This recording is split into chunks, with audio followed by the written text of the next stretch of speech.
across the UK, on DAB+, on YouTube, on your mobile, and on your side. This is Talk.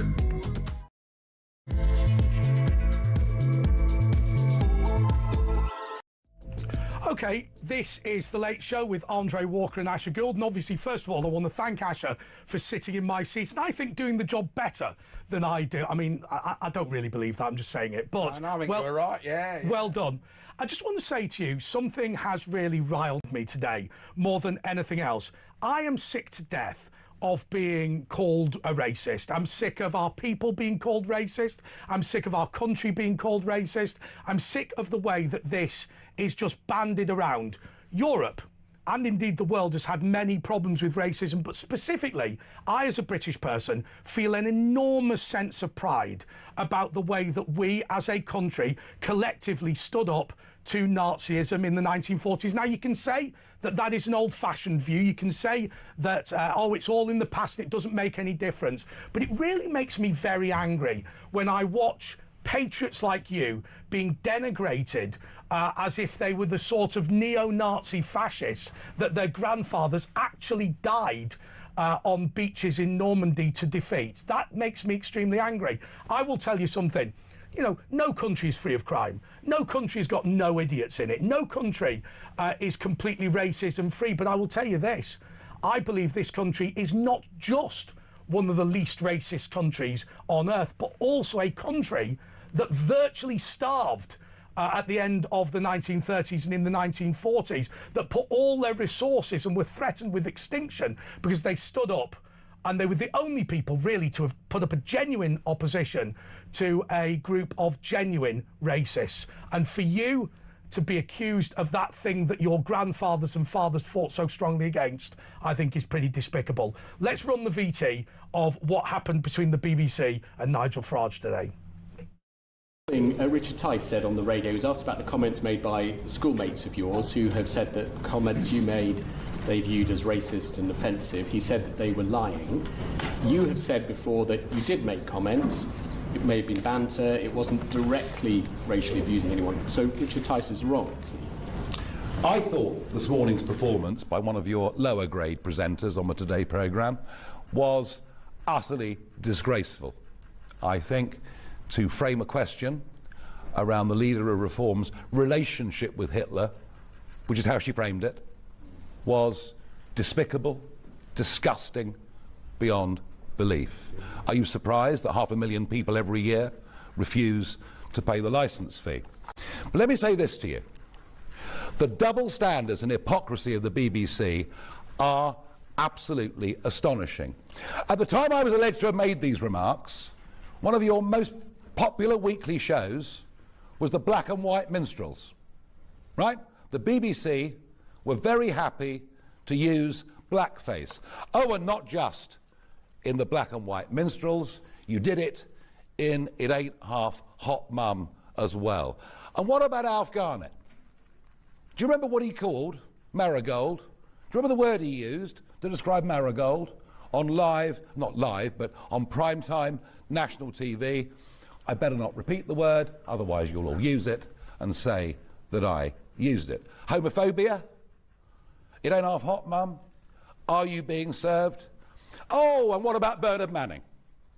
Perfectly happy at exactly the same time for Bernard Manning to appear on primetime national BBC comedy, telling jokes for which these days you'd probably get a knock at the door from our thought police and perhaps get a 31-month prison sentence. I cannot put up with the double standards of the BBC about what I'm alleged to have said 49 years ago and what you were putting out on mainstream content. So I want an apology from the BBC for virtually everything you did throughout the 1970s and 80s.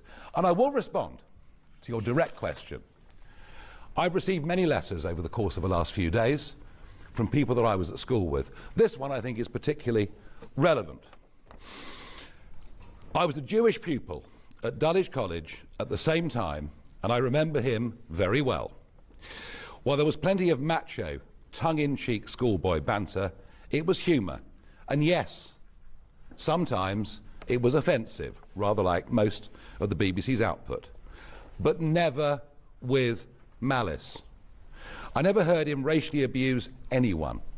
If he had, he would have been reported and punished. He wasn't. The news stories are without evidence except for belatedly politically dubious recollections from nearly half a century ago. Back in the 1970s, the culture was very different. Perhaps, Damon, you should reflect on that. Especially at Dulwich. Lots of boys said things they'd regret today, or just laugh at. Whilst Nigel stood out, he was neither aggressive nor a racist. If I can help in any way, let me know. And I've had plenty of those messages over the course of the last few days, and I'm sick to death of the double standards and hypocrisy, above all, of your organisation. And what happened on the Today programme this morning was a complete bloody disgrace. Next, Sam Coates from Sky News. No, I'm done with you, thank you. My question was, he said they were lying, and it sounds like... Sam Coates from Sky... I'm really, until you apologise for all of your output, your appalling output, at the same time that I'm accused of saying these things which I deny, I'm not speaking to you. All right? Sam Coates, Sky News. Okay, so I don't know how to take that. So first of all, I agree with Farage in some respects, but I disagree with him in others. I don't care about the fact that people have made off-colour jokes. I mean, I grew up in an Irish family where they used to think that Irish jokes were very funny. I didn't personally find them particularly funny, but that was only a function of the fact I was English rather than brought up in Ireland, right? But I just don't care that somebody makes a bit of a joke. It doesn't bother me. Yeah. And what annoys me is this. We have a really serious issue of, racist thuggery or whatever on this continent. And to conflate somebody making a joke about it, what if Nigel Farage is completely guilty of deliberately needling somebody on the grounds of their race or their height or how fat they are or whatever?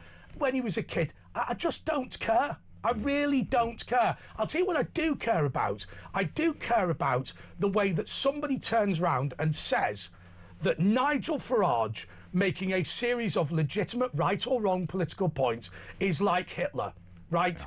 Because 6 million people were obliterated by that man, and that was just in the concentration camps. The subjugation of people was far worse. 26 million slaves, the looting of countries. It's just garbage. And what the political left try and do is they try and use this "you're a fascist, you're a racist, you're a Nazi" in order to denigrate people. But what they actually do is they undermine the important message. And I'm just going to say this once again. We've seen it recently, haven't we? With this rubbish we're hearing about Gaza. Right. If you wish to criticise the Israeli Defence Force for their performance in Gaza, that's fine. And you can say that they should leave Gaza again. You should say that. But what we do now is, it's a genocide. It's not a genocide. Let's just make it up. Andre's a fascist. He's not a fascist, right? We're just saying these things in order to make a political point. But what we're actually at the same time doing is denigrating a really, really important issue. You know what? I could paper the walls with people who've called me a racist. It doesn't mean anything anymore. But remember something else, guys.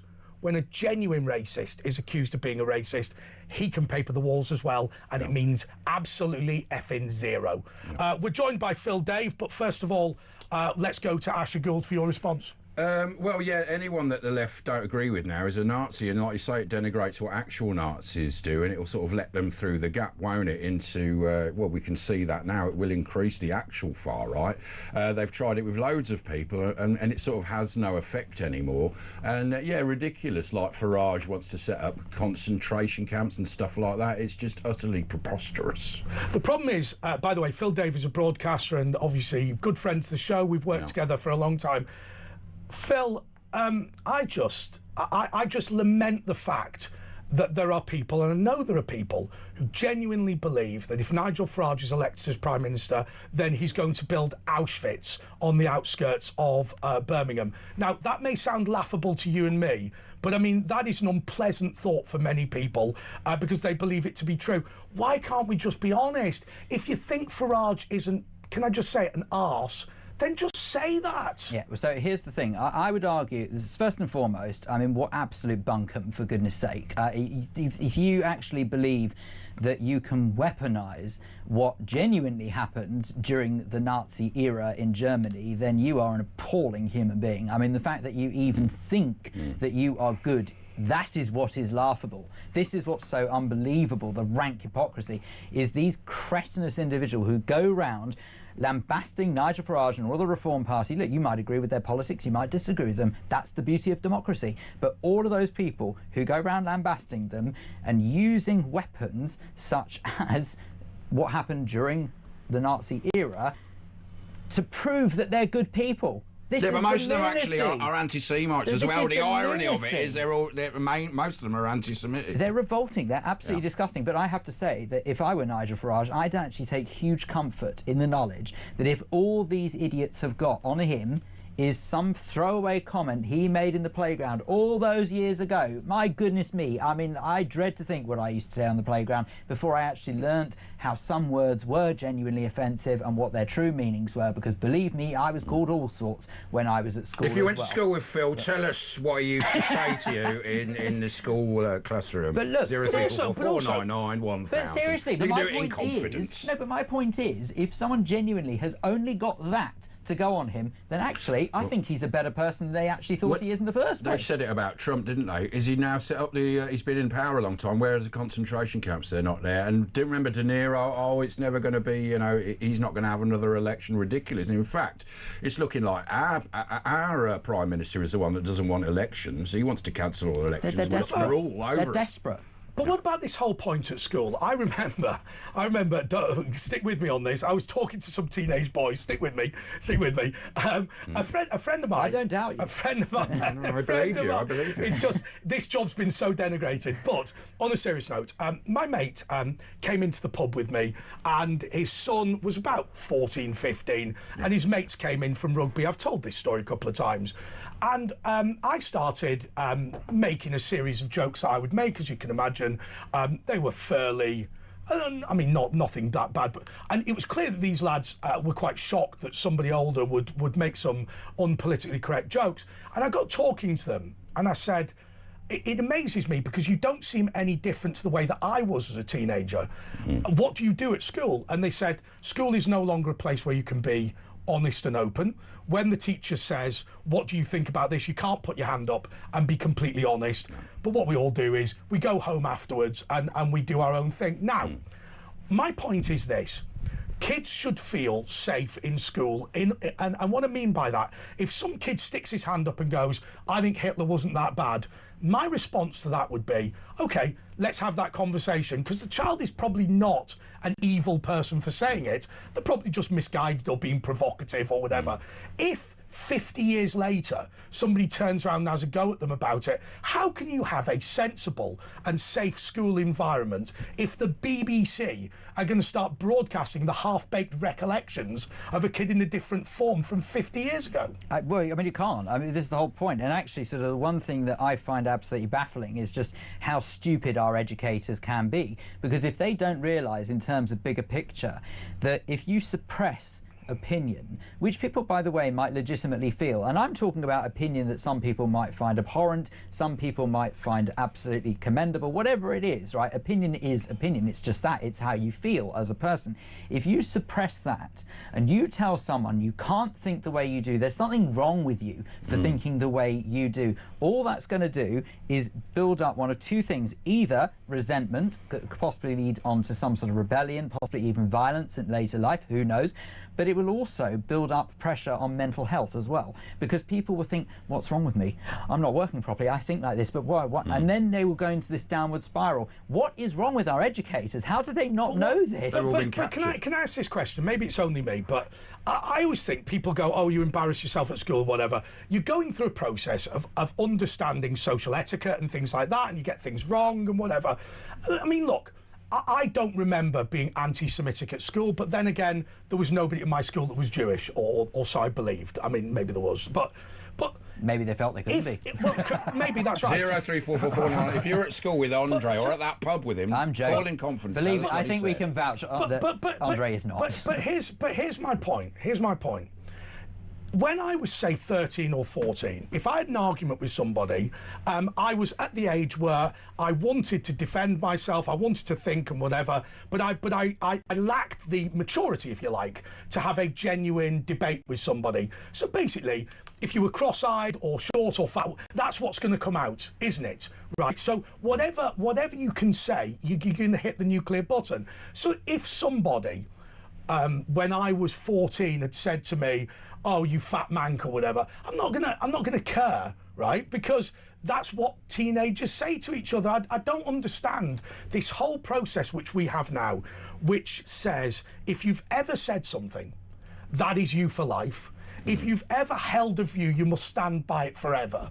I mean, it's garbage. People change. I'm not being funny, but there were some things before I was correctly taught the power of words and actually sort of how damaging and hurtful words could be in school years, and certainly sort of going through my school years, I certainly learned how horrendous words could be.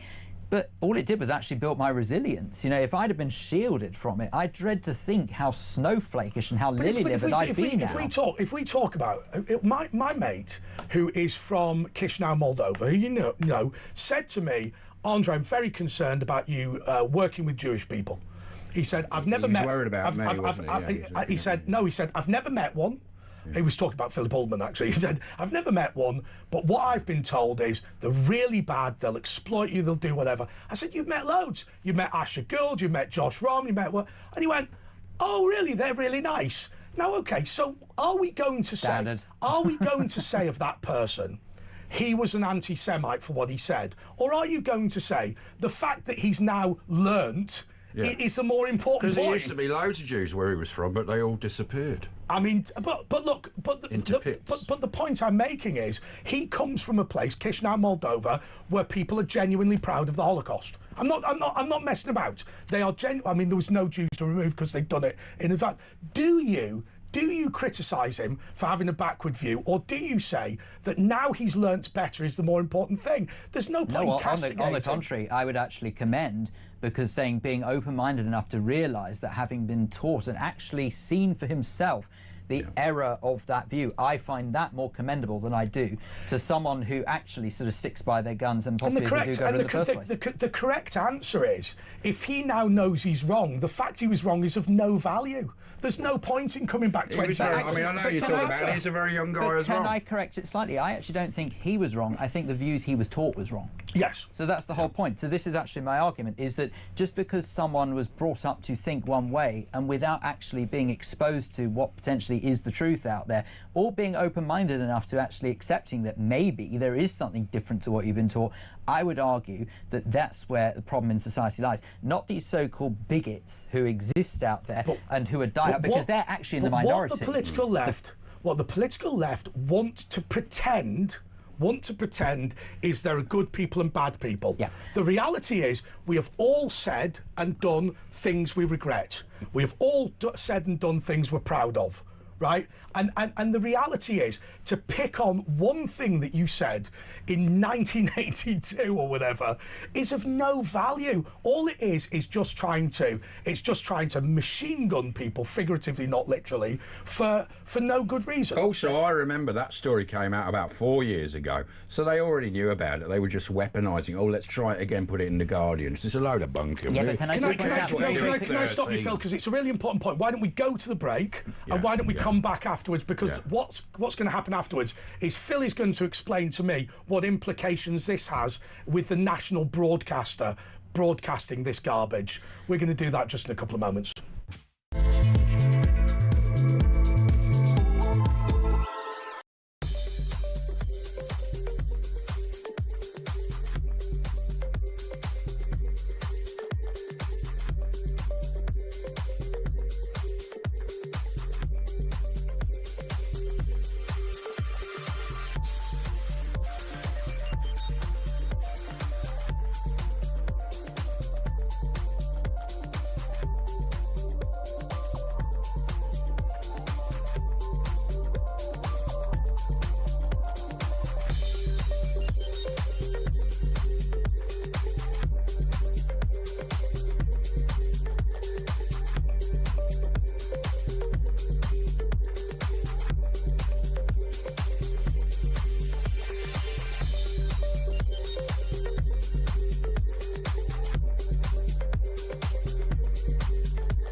Across the UK, on DAB+, on YouTube, on your mobile, and on your side.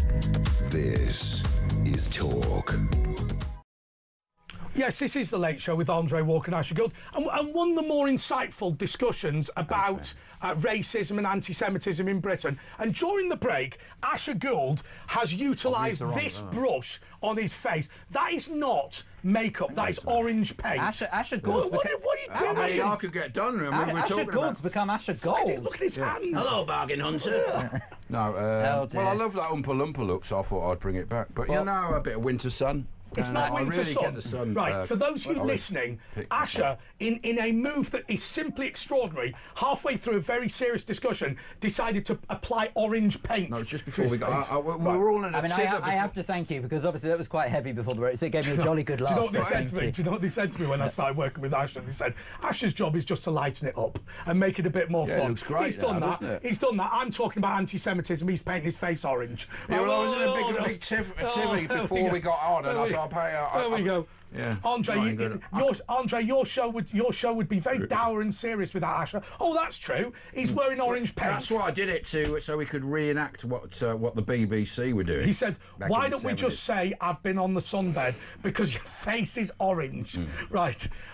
So Phil Well, Dave, it works for Donald Trump. So. Yeah, it does, doesn't it? Oh, don't indulge him. It'll be beautiful. Don't It's going to be indulge great. him. Don't indulge him. Oh, dear. So, Phil, Right. you wanted to make an important point before the break, but about this whole Nigel Farage and racism thing, and you can do that. But what I also want to ask you as well is about the BBC, because I'm perfectly fine with some teenager in their bedroom with 15 followers on Twitter spreading some rumour or half-baked whatever. Doesn't bother me. But I hate the word unbecoming after it was so discredited by Prince Andrew, but what the hell are the BBC doing?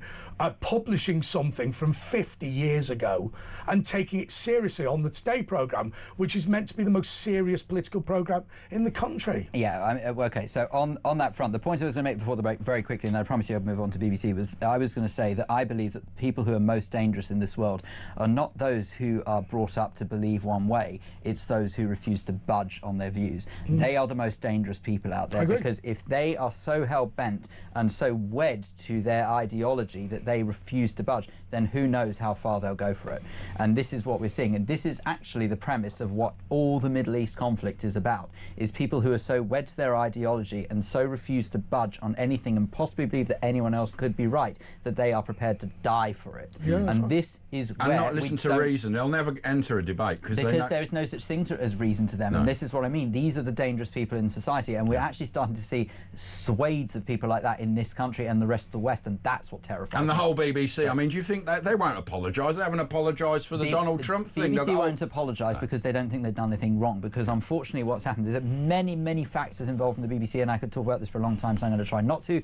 But the problem you've got with the BBC is that they have applied pressure that is self-made to decide that they have to somehow try and balance the books. They were far too white British in years gone by, and they've decided that they need to do more to balance that. What they didn't take into account is when they were trying to balance things out on that way, is that they didn't consider how many decades of training the journalists at the BBC had to go through to get to positions of seniority. And as a result of it, they learnt their craft ridiculously well. This is BBC of yesteryear, not BBC of now. I recognise they're not like that anymore, sadly. But because of applying this pressure that they had to try and balance the books in terms of ticking boxes, it meant that they heavily compromised on that journalistic quality, and now I fear it's gone forever. And employed the wrong people, basically, totally and it got captured once it got to a certain totally level. and utterly. And then what happened as a result of it, sorry, I was just saying, and then what happened as a result of it is that because their editorial standards slipped and they gave the jobs to people who don't fully understand what it means to be politically unbiased and politically also neutral, is as a result of it they started drip feeding their own agenda into the transmissions, and that's what we're seeing, and this is the reason why BBC. But why can't I say, and in fact I said this on my YouTube channel, but I want to stand by it. Why can't I say that Sadiq Khan is presiding over a racist administration in London, and cite the reasons I believe it's racist, but also say I don't believe it's because he's racist. I just think it's because he's a bad mayor. And the reason I make that point is because I think this rather old-fashioned concept that they have in Parliament, which is you are probably here for the right reasons but might be completely wrong, is the right way of looking at it, right?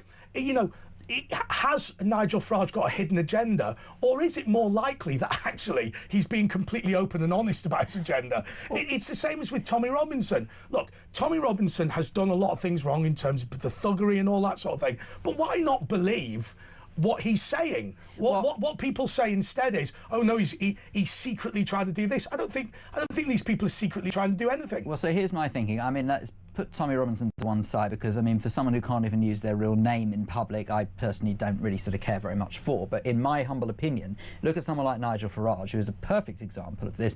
I would suggest that if he genuinely was a racist, how is it possible that a man who is one of the most photographed in the country right now has got the media following him every single which way, as if he were the Prime Minister?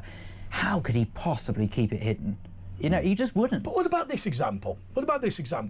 What if I were to say, and everyone's going to get upset about this, but bear with me. Winston Churchill may well have been a racist, right? However, his legacy in life was destroying the most important racist regime in European history. And what about this idea that I don't care about your individual thoughts, it's what you do that's important? And I've always said on this show that we live in a world now where what you say is more important than what you do. And we ought to live in a world where what you do is more important than what you say. Let me give you another example. Admiral the Lord Nelson personally did not believe that slavery should be abolished, but in his duty as a naval officer led the campaign to not just stop slavery amongst British people, but to obliterate slavery completely. Now, there were black sailors on his boat, and when they got kicked out of America, they made sure all of their black sailors and the Navy people They got them out. But what They is got them out of what is the America. more important thing? Is the more important thing that Admiral the Lord Nelson personally opposed the abolition of slavery, or is the more important thing that he made the biggest contribution to eradicating it? Which of these is more important? Today they'd say it's that he said that he supported slavery, not that he fought the biggest war against slavery in human history. Yeah, I mean, but that's the kind of lunacy you'd expect, I'm afraid, from people who believe that they are do-gooders. This is exactly the Irrational, problem. Is because it's unfortunately this premise of hurty words is somehow a hell of a lot worse than actually doing something that may be unpalatable to achieve something in the way of the right goal. So in other words, if we look at, so I know that everything on this channel comes back to migration, but if we were to look at sort of what's going on with the small boats at the moment and in terms of sort of the number of people crossing, okay, yes, it is true that there may well be some people within those small boats who are fleeing a desperate situation, but it is also possible that there are plenty of people in those small boats who actually are a major threat to this country. And both sides of the argument are plausible. But what you have to do is you have to filter who is good and who is bad. And the only way you're going to be able to do that is by having an open, honest conversation and not tarring everyone with the victim brush. But if you watch the BBC, you would believe that every time a migrant hotel opens up in a community, the locals suddenly all become neo-Nazis, suddenly all become radicalised online, and old ladies, literally pensioners, have now decided to support Adolf Hitler. Or could it be, when you interview these people, what these people are saying is true? I'm really concerned about these guys. They seem a bit pervy. Right, now, they might be wrong in that concern. And also it might be that we need to house these people. But the thing the BBC is saying about all these people, saying about our viewers and our listeners, is just not true. The reality is, it's really hard to persuade people that this channel is a racist, fascist channel when its viewers and listeners at home, secretly in bed, know they're not racist, fascists. Well, but it actually, this is, it can all be attributed to one very simple yet dangerous problem, and that is that people can't tell the difference now between opinion and fact. They really, really struggle with this now, and I don't understand it, I really don't, because I don't consider myself to be a journalist. I've never gone through any journalism degree or anything like that. I'm fascinated by news and politics, I always have been, but it doesn't necessarily mean that I learned sort of how to do everything I do, and I can tell the difference. So it blows my mind that sort of someone as simple-minded as me can tell, but I can't understand why sort of most people don't realise how dangerous it could be. People in politics, for example, can't tell the difference. So the best example I could give is if you have a look at a situation, say for example, that we have seen in many of the terror attacks that have happened in the West in recent decades, right? For people to use that as an excuse to turn round and say that all Muslim people are terrorists, they are insane. Okay, that is simply not true. Okay, not all Muslims are terrorists. If they were to turn around and they were to say that many of the terrorist attacks we have seen in recent decades in the West have been committed by Muslim fundamentalists, that is factually accurate. Yes. Right? Yeah, but they'll still call you a racist for saying that fact. But this is the problem, is the difference between opinion and fact. Okay, you can't tar all Muslims with the same brush just because there are a handful I'm only doing this. of lunatics. I'm only doing this as a case study. But I will tell you the thing that frustrated me about the whole Israel and Gaza thing. I came to a conclusion pretty early on that nobody actually gave a toss about the truth. Nobody gave a toss about the number one issue. The number one issue for me, which was not the hostages, it was how you create a sensible government in Gaza. The Israelis were on their backside trying to deal with these terrorists, and nobody cared. Nobody cared. All they wanted was to retweet or to forward some picture of some dead whatever. They just didn't care. And when I spent months in this seat, months and months, saying, what about good governance in Gaza? It became clear to me that nobody gave the slightest toss, because it was all about virtue signalling. It was all about looking good. It was all about making yourself sound impressive. And if you find somebody who you can castigate as a racist, it makes you look fantastic. And I'll tell you something else. It goes back to, for me, it goes back to the whole Harvey Weinstein thing. Right, which I thought was one of the most disgusting displays ever. You know, I watched parts, not all, of that Oscars. A group of people who had allowed and permitted this man to abuse his way through hundreds and hundreds of women, apparently, standing up saying, we need to deal with the rape culture, we need to deal with it. It's you, not me. My brothers ain't done it. My dad hasn't done it. How dare you stand there? And what's happened is the most important example of what you say is more important than what you do. You've literally got £1 million in your bank account because you turned a blind eye to a rapist, and now you're blaming me. And sticking hashtag Me Too in order to expect me to venerate you. Yeah, totally. And actually, curiously, I was writing down, as you were saying it almost word for word, the reason why these revolting individuals were jumping on the Gaza bandwagon and retweeting all sorts of really horrific graphic photos is because that they did it to make themselves look good. And that's the only thing. If they were genuinely that upset about it, why aren't they going over there and helping the effort? Reason why is because they're cowards. They would never dream of stepping foot in a war zone because they don't want to get hurt. They just want to look good. And why aren't they also talking about the Christians getting murdered in Syria and the Druze getting murdered? You know, they're obviously hypocritical. I mean, you look at Greta Thunberg. Uyghurs in China, Uyghur Muslims in China are persecuted as we Greta speak. Thunberg, why haven't they opened the port of Gaza? They haven't opened the port of Gaza because the government is a bunch of terrorists. That's the reason. Anyway, look, we've got to take it to the Rohingyas as well. Hi, guys, get Asher to powder the gap in his shirt so it matches his face. Do not do that. Matt says, I went to Highgate School in the early 90s. When I was playing cricket against Dulwich, I was called a sissy girl and, poofter, can you say that, by their players because I had peroxide blonde hair. I'm going to tell the BBC so they can decide who on the right politics they want to call homophobic 30 years later. Matt in Hove, 0344 499 1000. It's Andre and Ash with Dave. Phil Dave, back in a minute.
Across the UK, on DAB+, on YouTube, on your mobile, and on your side. This is Talk. Okay, this has felt a little heavy, and apologies if you feel that, but I genuinely feel more than anything else that we've hit rock bottom with the BBC just scraping the barrel of allegations against Nigel Farage. If you think Nigel Farage is crap, don't vote for him. If you want to phone this channel and explain why you hate him, that's perfectly fine. But I met somebody 50 years ago that he was a bit rude to. I mean, it's just garbage, isn't it? Let's go to Mark in London. Mark, you're on Talk. Evening, boys. You have to bear with me. I've got a flu. I'm laid up in bed. I think I've got a bit of that as well. Do you think it's the old COVID? No, I've had the test. I know, I'm full of colour, I know, but that's my makeup. I can only listen to you on the radio because the wife's watching it downstairs. Well, you're very lucky then. You're very lucky. Yeah. Right. I'm sick to the back teeth. I'm so annoyed. I'm trying not to swear. These lefties, if they don't like what you think and say and what you believe in, oh, you are Nazi, you are this. One day I was walking down the road and I had my Star of David on the show, and this woman, she had all this Palestinian stuff all round her and that, and she wasn't from that part of the world. You could see she was English, and she seen the Star of David, and she just started calling me a baby killer and that. Ugh. Now, the thing is, I couldn't do anything because it was a woman. If it was a bloke... No, I think what you should do... you could have called the police. I think what you should do... I've been into bars before today, Irish bars, where some American has walked up and started having a go. Right now, as you know, I'm a citizen of the Irish Republic, and the UK wouldn't particularly claim to be Irish. And you done this, you done that, and I go, listen, just because your cat's called Paddy doesn't mean you know anything about it. Grow up. F off is my answer. Well, the problem is, all of these so-called, experts actually are just exhibitionists, right? So somebody comes up to you and says, I object to the Star of David. You just say, what do you know about Israel and Palestine? Or are you just to see you next Tuesday? Go away. That's what you should have done, Mark. Exactly. And the worst thing is, when me and the wife go out for like days out on the tube and stuff like that, we've actually seen Hasidic Jews, and they're standing there with their heads down, too scared to look up. That is totally wrong. Do you know, Mark? Do you know the reaction you should give? First one now. Mark, can I just say, just for the record, because I also believe very heavily in actually sort of arming people with the right responses to deal with people who potentially sort of do say things such as you're a baby killer and stuff like that, which of course is born completely out of the fact that you happen to be visibly Jewish and you've nothing to do with Israel. But even so, who aren't baby killers anyway? That's just. But who aren't? Absolutely. But can I suggest that the correct response straight away, which usually floors them, is normally the first thing I say is, when was the last time you went to Gaza? That's the first response, and they're normally stumped because of course the answer is they never have. And then the second thing is that I asked them sort of if they ever have chanted Free Palestine or From the River to the Sea. I asked them which river, which sea. That normally throws them as well. And I also sort of say, you say Free Palestine, where is it, sorry? And again, it shuts them out. It's all of these things because they've heard all of these tropes, but they don't know the answer. But I disagree with that, Phil. And Mark can come back in a second. My argument would be, I've got a star on my phone, get lost. I mean, at the end of the day, I don't have to. If I walk into an Irish bar in America and they start going off on one, I don't have to call myself Paddy McTavish in order. Look, at the end of the day, I don't want to hear it. I'm not interested. I understand completely, but unfortunately the truth is, and sorry Mark, because I know this is your time, not mine, but the awful truth is that by actually just sort of telling someone to get lost, it's almost a sign of too weak to respond, if you see what I mean. And that's what they expect, that's what they want.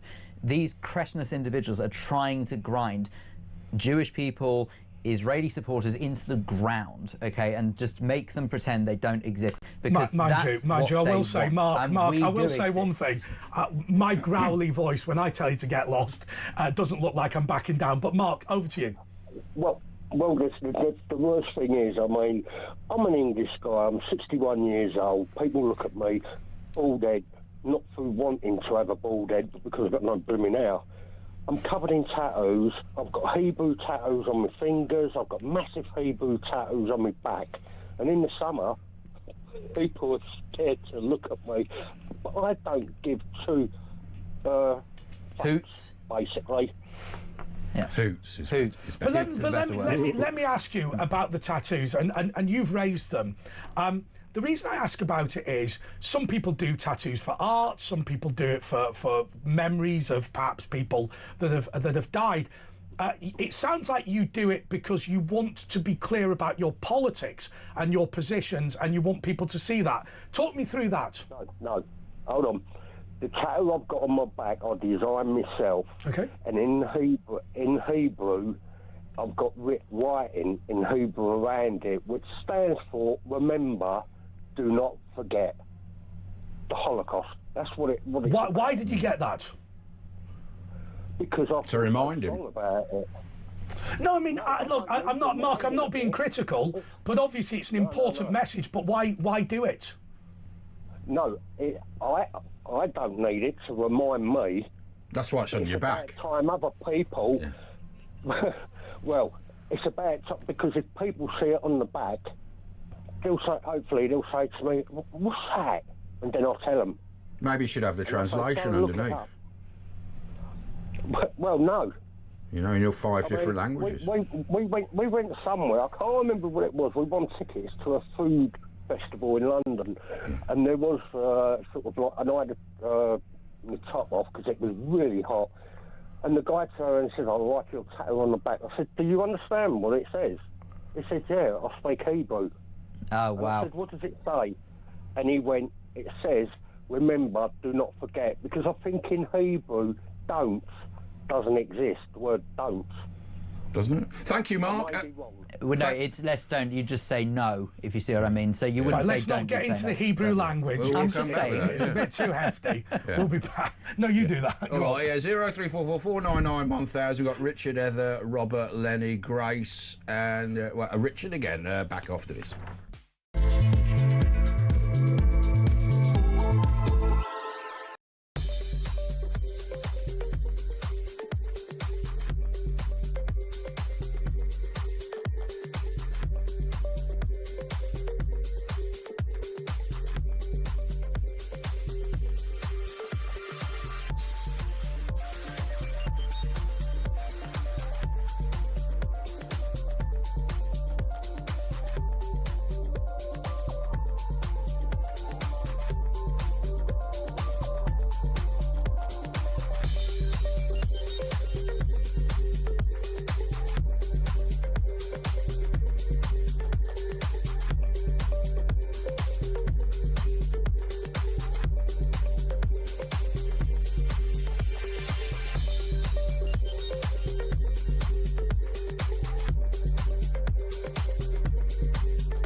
Across the UK, on DAB+, on YouTube, on your mobile, and on your side.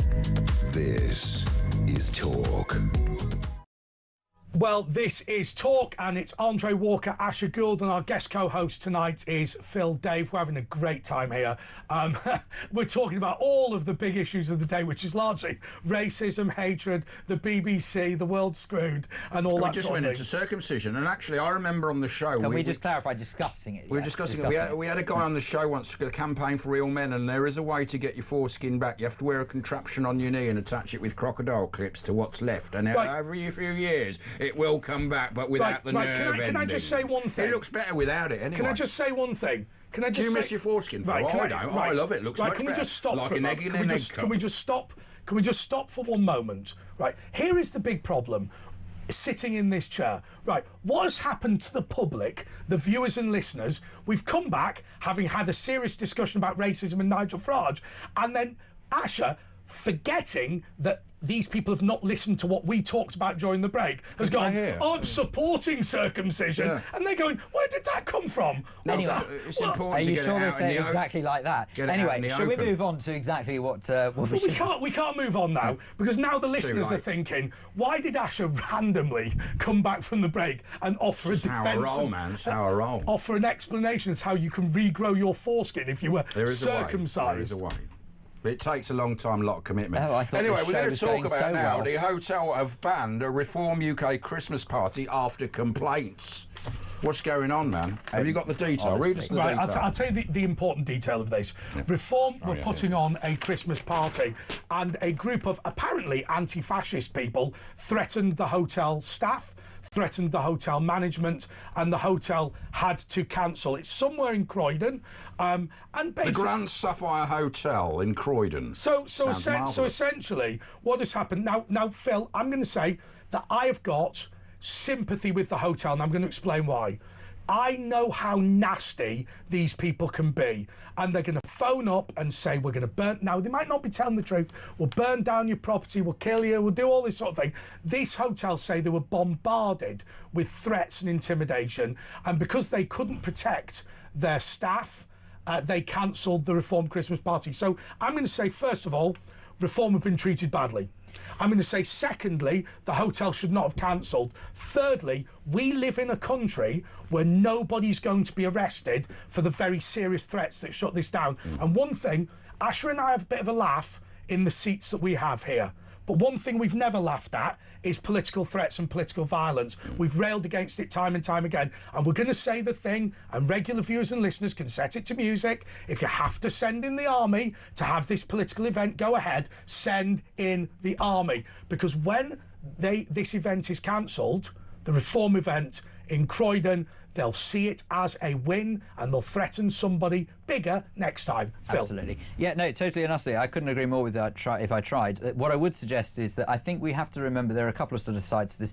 Number one, first and foremost, is that it is ultimately up to an establishment who they host and who they don't. If they choose, for whatever reason that they don't want to, even if they decide to cancel... That's garbage. No, it's absolute garbage. No, even if they choose to cancel something last minute, that is up to them. If the under threat is the critical point. Depends what the contract says, doesn't it? If the reason they are doing it is because of the politics, then that is fundamentally very wrong. And I would say shame on the hotel for being so cowardly. But that's not the proposition that I'm putting to you. The proposition I'm putting to you, this hotel chose to host the event, and then under threat of violence felt unable to continue. Yes. Now I would like the police to look at this and say, well, first of all, are the hotel right? Because they might just be paranoid.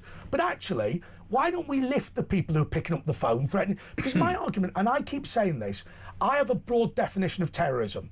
If you successfully prevent a political event going ahead from any party or whatever by threats of violence, you're a terrorist and should go to prison. Well, that is clearly terrorism if you're threatening violence. But apart from anything, I would put it to you that sort of, as you rightly say, that if an establishment decides to cancel something because they're under threat, all they're doing is emboldening these idiots who threaten them in the first place. And actually, a classic example of that is that actually sort of very slightly detour here is that I actually went into a shop a couple of weeks ago, which is a wine and spirits shop, and I asked them specifically if I could purchase. There was a particular product that I know happens to come from Israel that I wanted to purchase from them. And they said, oh, we haven't stocked that for about a year or so now. And I said, knowing full well what the answer was, why is that? And basically it was because this shop had received threats. They actually had received threats to their goods, to their stock, to be damaged. Now, my problem is that when you see the police policing these ridiculous marches week in, week out, all in the name of apparently, well, Palestine action, which apparently, as we now know, is illegal, but it still happens, amazingly, and those who just sort of say, oh no, I'm protesting against the nasty Israelis, blah, blah, blah, in the middle of London. There's enough police for that. Why isn't there enough police for decent people who actually want to stand up to these lunatics? Well, Phil, let me tell you something. And once again, I don't want to speak for Asher, but I'm sure he will agree with me. We think it starts at the basic level. So, if you have bullied a shop out of selling... Like Shabana Mahmood at Sainsbury's. If you've bullied a shop out of selling a particular product, you're a terrorist. Right? Because it's perfectly legitimate to say the Israelis are arses, or it's perfectly legitimate to say you disagree with the IDF. But when you start what we call, what Asher and I talk about, the veto of one, where my opinion trumps everything else, you know, that is when it becomes unacceptable. If you want to stock an Israeli product, stock an Israeli product. Now, what you can do if you want, and I want to say this to everybody, if you want to petition the Parliament or the government to put trade sanctions on Israel for whatever reason, that is a legitimate thing to do. You can put your petition together. That's fine. It will be considered. But to turn around and say, I will thump you if you serve Israeli products, congratulations, you're a terrorist. Absolutely. Well, as far as I'm concerned, throw the book at them. You know, that is threatening behaviour. You know, why don't you ban Chinese goods? You know, we can go on all along it, but it's always just Israeli goods. These people continue to win. Yeah. And what happens is we continue to pander to them. Agreed. That's what upsets me. I couldn't agree more. I literally could not agree more if I tried. It's because, unfortunately, if you pander to morons who kick and scream, it's basically like giving in to a petulant child.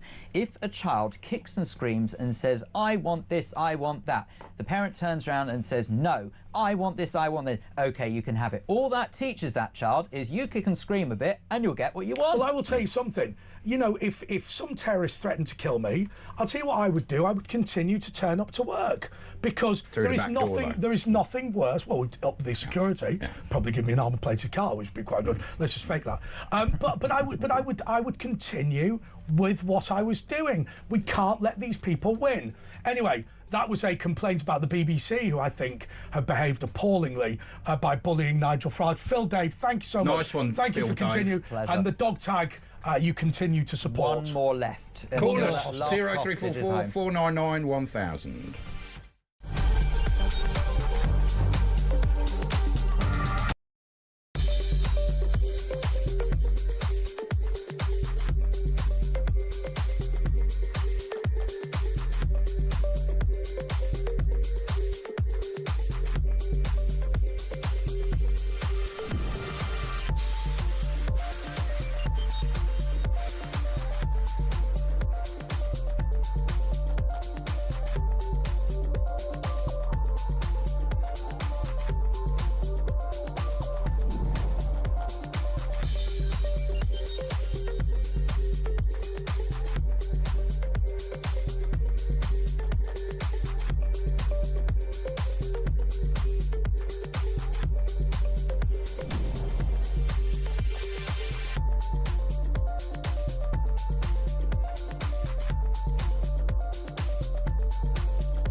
Across the UK on DAB+.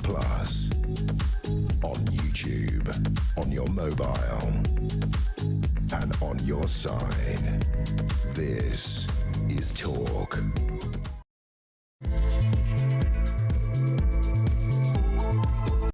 This is the press preview with Andre Walker, Asher Gould and Pete Barnes. Peter's just run into the studio, so he's just going to adjust himself ever so slightly.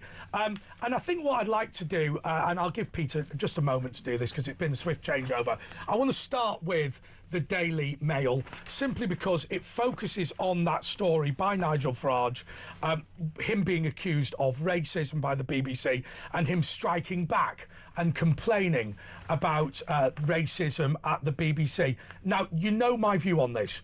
My view is that comedy is comedy, jokes are jokes. I'm not particularly bothered about somebody making a racist joke. It doesn't particularly amuse me, doesn't particularly offend me. But at the same time, I think to falsely accuse somebody of racism in order to prevent them making a legitimate political point is unacceptable. Pete, all I'm going to say to you is this. I think that if you want to say that Nigel Farage is crap, say he's crap.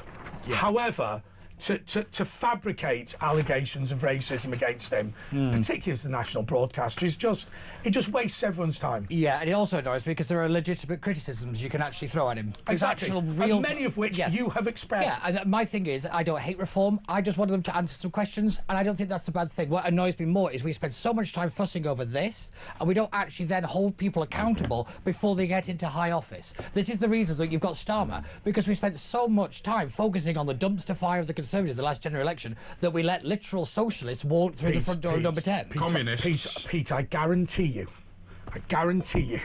because my phone rings, I guarantee you that you irritate reform way more than the BBC does. Right, I guarantee you. Yeah, but that's the point, is because I'm asking the questions that make them uncomfortable. Well, actually, in that case, let's flip this round and say this to you. What if it were true that reform are having a field day with just having an argument with a discredited institution like the BBC, and what they don't want to do is be genuinely challenged by you? I think there is a problem of that, because the reason that the BBC and a lot of this kind of Labour, the lovies come after it, is Nigel Farage still stands at a kind of unfavourability rating of 50%. It has changed a little bit. It is going in his favour, but there's still half of the country that don't like him. And that's probably because of the BBC. And that's the point, is that what they're trying to do is not necessarily get the people to vote for somebody else. They just don't want people to vote. But your criticism of Nigel Farage, which I've argued against, is I just don't think there'll be a very good government. Yes. Right, now... I don't think that's a really shocking thing to say. No, it is shocking. It is shocking, because if you pick up the papers like the Daily Mail, if you watch the BBC, if you look at anything, how many other people are saying, no, do you know what? I'm with them politically, I just think they'd be bad. Yeah, I know. Nobody does it. No. And what worries me is that this is a process which I think, once again, makes PR more important than reality. But would they be bad? They're an unknown quantity, and look at the Tories and Labour. They're not at the level they were 20, 30 years ago. They might actually be, especially with help from Trump's team. I think, Asher, with respect, we're a step back from that. We've had an argument, you and I, with Pete, about whether reform would be good or bad, but actually I think the argument today is, why are you the only person that's interested in that discussion? I'd like to have an answer to that, because I think that's the kind of questions that we should be asking. I find stories like this infuriating, because I look at the consequences of not asking the right questions. I look at a media that was so complicit in the rise of Keir Starmer and the Labour Party that now they're doing such a 180 that they're going to get whiplash. Is your argument then? So I've heard this before, where you said, and it came true, that what would happen is, in a country that is increasingly hostile to wokery, Labour, Keir Starmer would win with an overwhelming majority and be able to do whatever he wanted. That prophecy came true. No doubt about it. Now, we can argue about whether I care or not, but that prophecy came true. Is your argument now that, effectively, Nigel Farage's connection with Hitler is he doesn't have one, but the issue is, will he be a good Prime Minister, and nobody gives a toss? Yeah. I think. That's a good question. No one knows. Yeah, I think it's more because you are somebody who's sat round, and sorry to put words in your mouth. He sits around a lot, doesn't he? You've sat back and said, I don't have a major political disagreement with Nigel Farage. I just don't think he'd be very good. Yeah. And I think for reform are rubbish. Nobody in the media has ever addressed that. Yeah, I mean, maybe Ben Habib. Yeah, maybe. Do you think the Tories would be good after their last performance? I think they'll be terrible. I think the Labour Party would be terrible because my problem is the standard of politicians, the standard of politics. I'm looking at the issue from a different perspective. I don't like moralising in politics. I think it's boring. Yeah, but if you're talking about the standard politician, Nigel Farage offended me 49 years ago. Yeah. I mean, how are you going to get equality? Yeah. But my thing would be is, Farage, don't respond to it. Don't indulge it. Reform love this kind of stuff because what it means is people don't ask them questions like not so long ago Nigel Farage was very much in favour of scrapping the two-child politics. Hang on a second. The three of us in here, this ain't our first rodeo. Let's just be clear. This is two cheeks of the same backside. Yeah. I'm not saying that one is better than the other. The BBC are making up a load of old rubbish in order to appeal to the people like them. Nigel Farage is playing into it and feigning anger in order to impress his people. The reality is nobody thinks this story's important, but they're all going to kick off about it because it's all good banter and in the middle of it there's no governance. There's a BBC not addressing where they killed Princess Diana, not addressing that, and nobody's interested in the Pete Barnes concern that Farage might be a bad Prime Minister. I find it infuriating from both sides because we don't change politics, we don't get better politicians, we don't improve anything by indulging in playground politics. That's my thing. I understand why Farage does it, and if I was advising him, I'd say play into it. It's great, but from looking at it as a kind of we need to be better, playing into it is not helping. Don't you think it helped today with him saying that? I think it's actually said he's right what he's saying. Oh, he's right. But don't you think people cares. agreed? No. Because 50% of the country don't like him anyway. And this only bleeds into that. Because what he's got to do, he's got the angry Tories, he's got the dejected, he's got the Brexit vote, he's got that. He now needs to go after a completely different vote that on balance, they're not quite on his side yet. Let me ask perhaps a stupid question, perhaps a more sophisticated question. Isn't there... So, let's live in the real world. Isn't there a political decision by the BBC? Let's goad Farage now. We know we've lost him. We know he likes Trump. We now have to play the politics of this. We've ceased to be a national broadcaster. We've ceased any of the pretense of this, right? What it is now is a political battle. And the reason for that political battle is we now need to win a vote at the House of Commons. If Farage becomes Prime Minister or is a major player in the next Parliament, we know that they're going to try and reform the BBC and we're going to have a political battle. Now, remember something. You know, step number one was the BBC doing that stuff on Gaza. You know, step number two was all the trans thing. Step number three, I might not have these in order, was the racism towards British people. But it's a big... one of the steps is putting Strictly Come Dancing head-to-head with X Factor when you knew ITV were financially reliant on X Factor. But it is now a bigger step to say we are now going to move into political campaign mode and we're going to fight the guy that we think is going to be the next But Prime they are the political enemy, aren't they? And they shouldn't be. They signed a charter is legally binding and yet they breach it totally. The directors are really committing fraud. Pete, do us all a favour. So many people watching this and listening to this will not understand from a political strategist point of view what I'm saying. Am I right in saying that they have been advised it's time for a political war? Yes, because if anything, the Trump saga was a kind of, well, the mask's off now, we might as well just play the game. Do you know, they're now in the open. This is the difference in our politics. It's not palace intrigue anymore. It's first shots of a civil war. That's what all of this is. This is the establishment knowing it's under threat, and they're going to defend themselves. So you make it so you sit at the BBC board and you say, listen, Farage is going to significantly reform the BBC. We've got to fight this in Parliament. And what that means is, and this is something that often gets said in politics, if there's going to be an escalation anyway, it's better we start it. And that's the point. They'll say that we're already in a war for survival. Everything we do is justified to stop it. And that's the point. Is from their perspective, this is not about stopping Nigel Farage. It's about stopping a type of politics that they don't like, because they don't view they still view politics in a very party-based, as we view it in more cultural kind of perspectives. So that's why they don't think they have a bias, because, well, we're not Labour, we're not Tory, that kind of thing. But the point is that the board will see this and think they're coming for us in terms of themselves, because they are the BBC, and they think that they're under attack. You attack the BBC, you attack them, and that's why this seems very personal and very vicious. So at now times. the big problem that we've got is effectively the biggest broadcaster in the country, the national broadcaster, is now a participant in the election in political campaigning terms. Oh, now, by the way, normally they're not that bad. They used to be actually quite each other. You get one programme doing an expose of another. That was when the BBC was great. But I think this time, it's because he's so close, and more importantly, it's a clear path. How many times do we say this? There is a clear path to number 10 for a centre-right-wing party, and that terrifies the BBC. Because if he gets a majority, a whopping one, the BBC is under a big threat. What terrifies me is they've moved into campaign mode. Yeah, very early on. That is a major corporation. And I think that's because of the weakness of the government. Yeah. They don't see the government as being able to defend them, so therefore they're now going to have to defend themselves. It's like when Trump was heading towards the White House for the first time. Every discussion now is about how you protect yourself from Nigel Farage.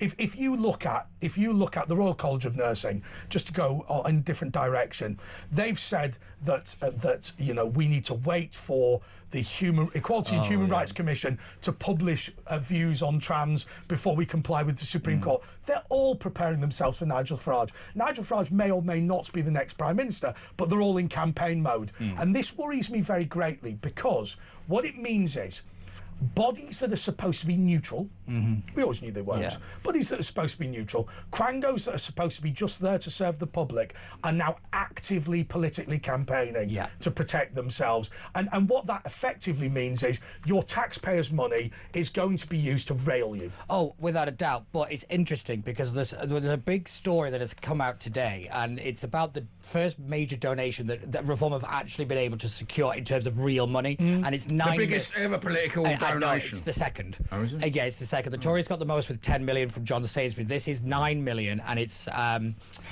Christopher Harborne. Yeah, this is huge for them, because how many times do we say that it's about the institution of reform that's hollow? This changes a lot. But also it brings in other donations, and Labour will lose their donations because they're backing the winning horse. So that's the thing. Labour got 2.6% in the last quarter. The Tories, interestingly, 7 million.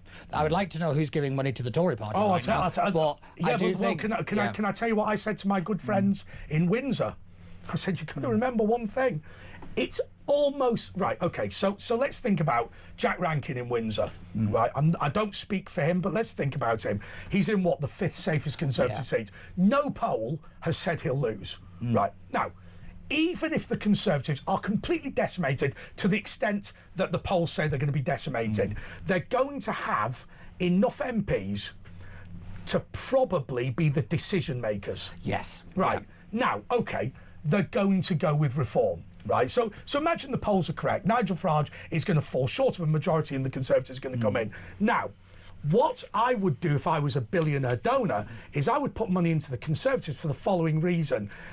For the Pete Barnes reason, which is to say, listen, the ship sailed, Reform's going to get all the seats, but we can't let these loonies run amok. What we need to do is have a strong Conservative party in the knowledge that, say, 30 Conservative ministers and all the infrastructure of the Conservatives in a coalition is going to be a good thing. A strong Conservative party actually helps Farage. I couldn't agree more, because the one thing that I go back, it's a Rupert Lowe point, is actually one of the vehicles for change is a reformed Conservative party with reform, because they've got the institutional structure. They do still have some good people, but more importantly, they still have an element of soundness when it comes to the economy. They're still relatively trusted on the economy, and that's where reform have a huge elephant in the room on it. Can I talk about the economy with the Times? Well, we've got a little break here, haven't we? So we'll do that in a minute. We're going to come back with the Times. 0344 499 1000, whatever you want to talk about. It's Talk with Andre, Ash and Pete. Back in a sec.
across the UK, on DAB+, on YouTube, on your mobile, and on your side. This is Talk. Okay, this is the press preview with Andre Walker, Asher Gould and Pete Barnes. And Asher, Pete, I'm going to concentrate on the story on the front page of the Times, which I know both of you hate, right? But stick with me. It's this ongoing debate about frozen Russian assets in the West and whether we should give them to Ukraine. I have to say to you, I don't agree with it, and I'm going to explain why I don't agree with it. It seems really obvious to give all this money that's frozen to Ukraine to fight back against Russia. But remember, this is the property of real people, real people who've committed no crimes.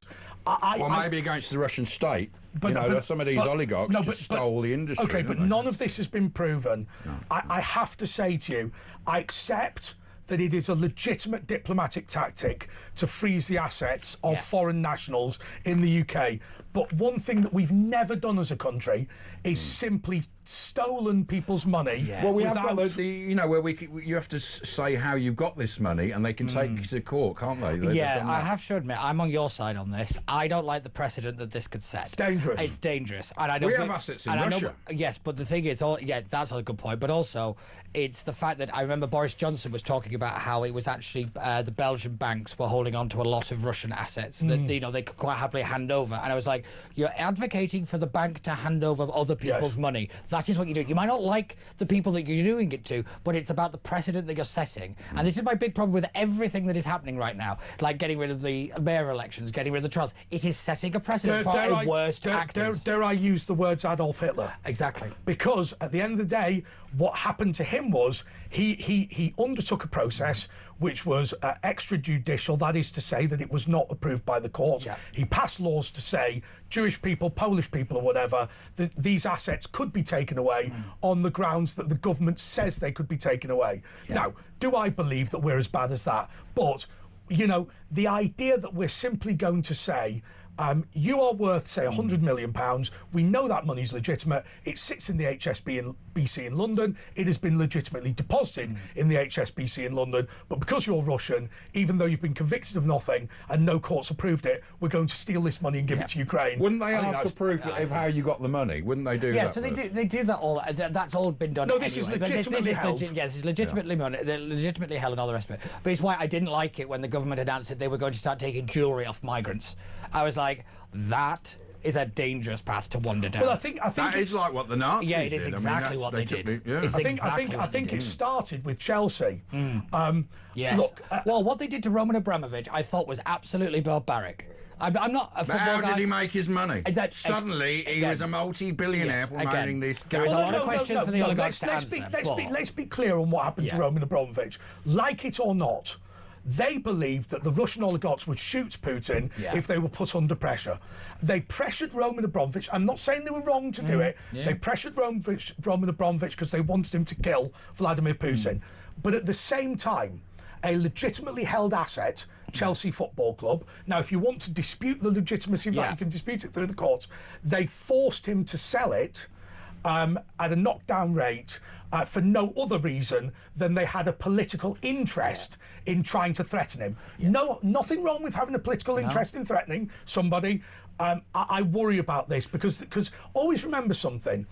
When the precedence is set, what will happen is some dump in the Middle East or wherever will say, well, the Brits have done it. Yeah, exactly. Oh, okay. It's one of the reasons that I don't like the whole let's stop helping the Navy, the boats in the Channel. I was like, well, one time there might be a boat that's ours and people don't help us. Yes. It is about the precedent that you set. And if you want to live in a world in which works together, you've got to kind of play your part in it. It's exactly like the cannabis smokers of the Cambodian embassy. Yeah. This was a very, very famous case, I think, in the 1980s. So as you know, an embassy has a chancellery. The embassy is the people. The chancellery is not the sovereign territory of a country, but it can't be violated. Yes, yeah. When Pol Pot pulled all of his diplomats back from the United Kingdom, he did not shut down his chancellery. Now, some very very knowledgeable pot smokers moved into the embassy. Pol Pot smokers.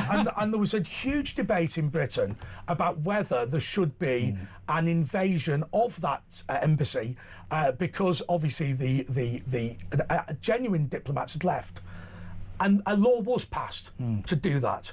However, it was a long debate, and it only happened once. That law that exists in this country to violate an embassy where there's a criminal inside was not used in the case of Julian Assange, simply because what they said was it's better that Assange stays there than we violate that rule on embassies. 100%. It's one of the reasons, if you go all the way back to King John, it was the fact that he used to kidnap the barons' wives and children and use them as ransom. That you don't mess with diplomatic families, or you don't mess with any of that stuff, because we've got people in other countries and we need them protected and looked after in the same way that we protect and look after their people. I will say conversely, there's going to be people who are going to say the United Kingdom and Europe and America is doling out billions to pay for Ukrainian defence at the same time as when crooked oligarchs have got their money frozen. My argument is very firmly, you have to prove the money was crooked. And if you do that, that's fine. But simply taking people's money out of bank accounts. My thing is also, if you're going to give it to anybody, can we have it? Because we paid for all the weapons. Can we have it to pay back the debt of the weaponry that we've given them? I don't think that's an unfair argument. I've spotted in the Times Eurovision hit by boycotts over Israel. And if I switch to the Sun for a more detailed look, there's the Sun there.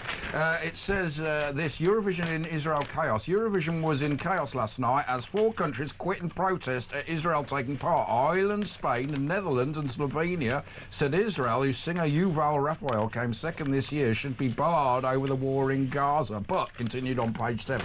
But I mean, the thing is, we might stand a chance of winning it now, because Ireland do some real floor fillers, don't they? But we don't want to win it. No, but the interesting thing is, Israel always do very well when it comes to the public vote. The judges hate them because the institution doesn't like Israel. And that is why a lot of this is happening, because they put extra rules on them. Do you remember we lost to Ukraine and we had the best song? Because it's all It's absolutely hilarious that when you look at, I mean, one year I watched Eurovision, I forget which year it was, Israel got virtually nothing from the judges, like 2 points or something, and then the public vote came in. Because look, I think that was last year. I remember. I don't watch you it. should know. I definitely don't watch I remember. You're always at those parties.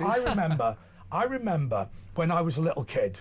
And, you know, the voting is all about, let's vote for the country we like. You know, and people do that. But you spotted there was a very, very definite departure. Now, I will say this. The Israeli song was not as good as the public vote, but it wasn't as bad as the judges' votes. And what had happened was people around the world, around Europe, had gone, we all know that the judges will be racist against the Israelis. Let's vote for them. I know what I always find That's what they did. I find it quite hilarious that obviously Eurovision is seen as a very kind of LGBT event. You know, it's big in the gay community. You wouldn't last 2 minutes in Palestine. Israel is probably the only place. It's actually Tel Aviv has one of the biggest gay pride events in the world. In the world, well, I'll tell you, I'll tell you one thing. I've got gay friends of mine who make the point that, you know, there is only one country in the world, but there's definitely only one in the Middle East that keeps gay beaches open at gunpoint. Where guys are conscripted into the military to hold a machine gun to stop people shutting them down. People say they're the villains. Do you know? As far as I'm concerned, I always think equal but different is nonsense. If you stand up for our values at gunpoint, I think you're a better person. I'm happy to say you're my ally. I don't have high standards, but I think that's a pretty. Try and open a gay beach in any of the other countries in the Middle East. Anyway, the Sun as well. The main story: John Turode. I'm in therapy over TV acts. Sacked MasterChef host John Turode has revealed he is in therapy to deal with the grief of being axed. The 60-year-old was fired by the BBC amid it was ridiculous. He was rapping a song. He obviously admires the rapper. He obviously wanted to be that guy. The one thing with him was always the fact that it was somebody else that complained about being offended about something he was said that was on a different table years ago. It was one complaint years ago. He was that led to rapping him. lyrics Yeah. of a song of an artist he admires. Yeah. In an online post, Turode said he struggled to openly share his thoughts over the scandal, but is finding it easy to open up with his time. He said, therapy has entitled me to no longer be brave, but instead be real. They just got rid of him because of the other bloke, didn't they? Yeah, I was going to say, Asher. Because the guy walked out with a sock on his... You've been around the media industry for a long time. What are they doing here? They're just trying to... He's a middle-aged white man. We got rid of his partner. Let's start afresh. How are we going to get rid of him? We'll find out. There we It's go. quite funny as well, really, because there's a story as well that the BBC staff are now required to complete anti-discrimination training on the grounds of anti-Semitism and Islamophobia. But it doesn't matter about in response white to guy, all the older kind of white allegations guy. of bias, this is now the BBC's response is, we'll put you through a course. I mean, you've let people like Greg Wallace wander around. You had people like Jimmy Savile, With a Rolf sock Harris, on his thing. all of these people, and yet the problem that they're going to do is, we'll put you on a course about Islamophobia, which is not, anywhere near the major problem that they've got. It's just do you laughable. know what? If I worked at the BBC and they put me on a thing about Islamophobia, I'd go. Yes. I'd go. Yeah. I'd be right there. I'd be there an hour in advance. Yeah. I'd have a little notepad. I'd do it. Yeah. And I'll tell you why. I'll tell you why. Because I make jokes all the time, and I say whatever. First thing that comes into my head, Pete, is I say, if you want to complain about me, screw you. Yeah. I'm not interested. Yeah. If you want to make a genuine complaint, and you and I have argued, and you went to the producer once, I'm being honest, and said, Andre's taking it too far, he's been a knob, whatever it was, and I accepted that and apologised. But made up. Last week. Made up. Oh, homophobia, Islamophobia. Oh, he's a racist. It's a load of old It's garbage. nonsense. It's just nonsense. But yet again, it's just very telling, isn't it, that they're doing everything they can to not address the issues that the BBC have. This is what it is. We'll say we're diverting doing it. It is the kind of the theatre of accountability is what I kind of call it. Is that we'll go through the motions, but we're not really going to do anything. Deny and divert. The problem the BBC have got is very simply this. The people they're promoting are not very good. Exactly. So what they have to do is eradicate the good people and then go, hey, the numbers have gone down anyway. Yeah. It's what they did in Newsnight. I always they find just went, oh, look, it's just a general downward trend. Yeah, I find it funny that they banned the word talent, and they took it a bit too literally, didn't they? By the way, they just a guy got convicted, 69, with dementia for not having a licence. That There is was it was just a clerical error by his daughter. It's At least he doesn't care. Yeah. Yeah, he won't. Yeah, that's true. I mean, I'm not being funny, but I mean, let's his be real. daughter will. Yeah, the BBC took a 69-year-old man with dementia to court. That's Won and convicted him. And how did the court do that? And more importantly, made him pay a victim surcharge. surcharge. 20 We're victims of the BBC. Thank you very much. Where's my money? Also in the Times, new energy levies will burn your cash despite budget pledge. Rachel Reeves pledged to cut energy bills by 150 quid a year will be largely wiped out by new levies on electricity and gas prices from the regulator. Households face paying an extra 116 quid by 2030 to fund 90. This is all Miliband, isn't it? Right, here's what happens.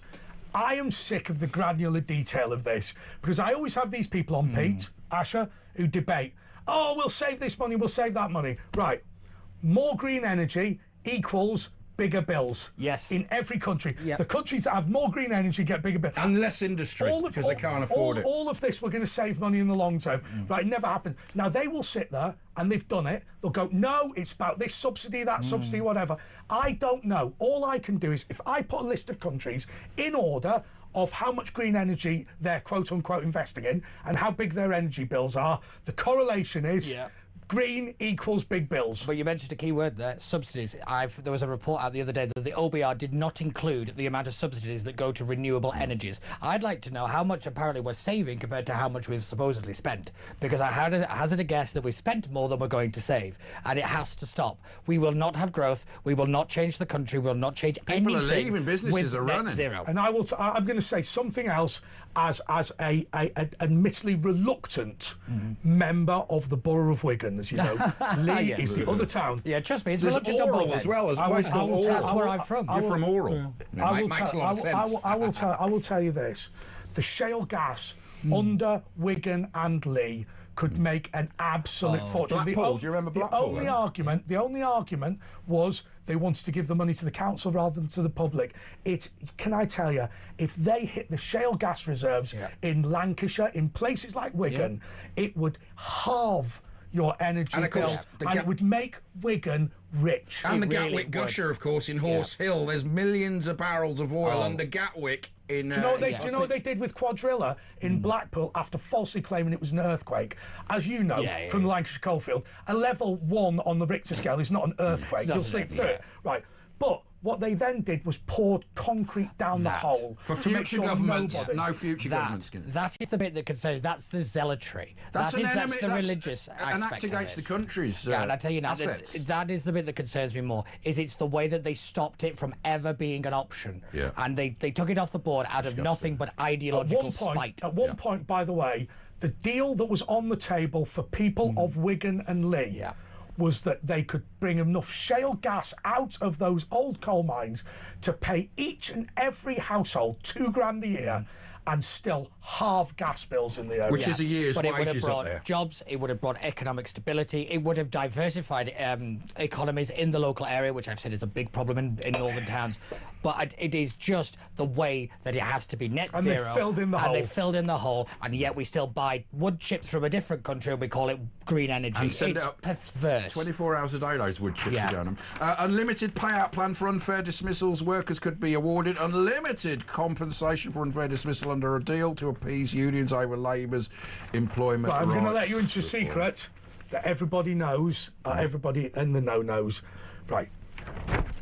Employment tribunals are all full of trade unionists. All of them. If you take your boss to an industrial tribunal, you will win. Yes. You will definitely win. It's like the energy price cap. It's only going to go up. Right, so basically, here's how you'll lose. If you are a complete nightmare... Or Nigel Farage. So I had a mate who somebody literally stole out the till from him, went on maternity leave even though she wasn't pregnant, and stole all of his clients. He was a hairdresser. And when he sacked her. When she went to the industrial tribunal, they said, look, she's 60% wrong for all this lying, but you didn't put through the proper process. That's 40%. So we'll give her 40% of the settlement. Oh my God. She stole, lied, robbed. And then you wonder why companies are just not hiring people when these are the practices that you're putting in. This is incredibly dangerous Yeah. because if you go to an industrial tribunal and the payouts are unlimited, I guarantee you can go to these people, say anything, and they will approve it. Particularly when we have such lax definitions of things like bullying, for example. Yep. I mean, you're going to shut down businesses because of this. I mean, £118,000 is the current cap.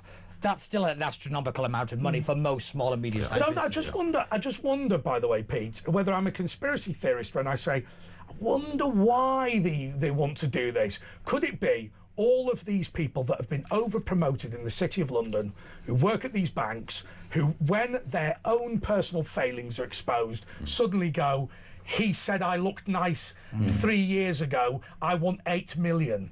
That's what it is. They want to It's shut not down a- the it's small not a bad companies. It's theory. all about the corporates. That's why they put the red tape, the bureaucracy, all these rules in, because they're all on the corporate side with the WEF, the EU.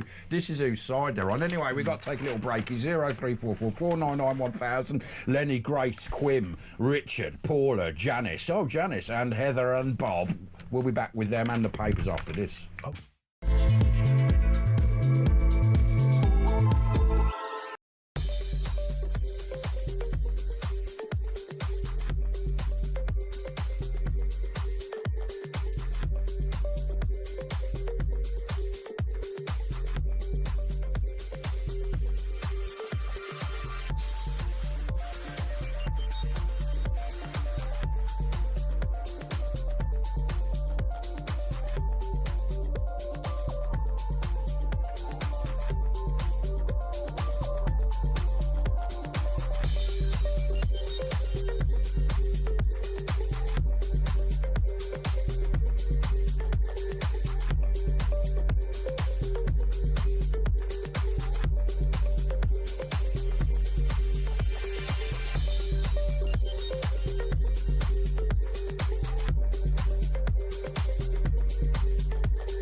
Across the UK.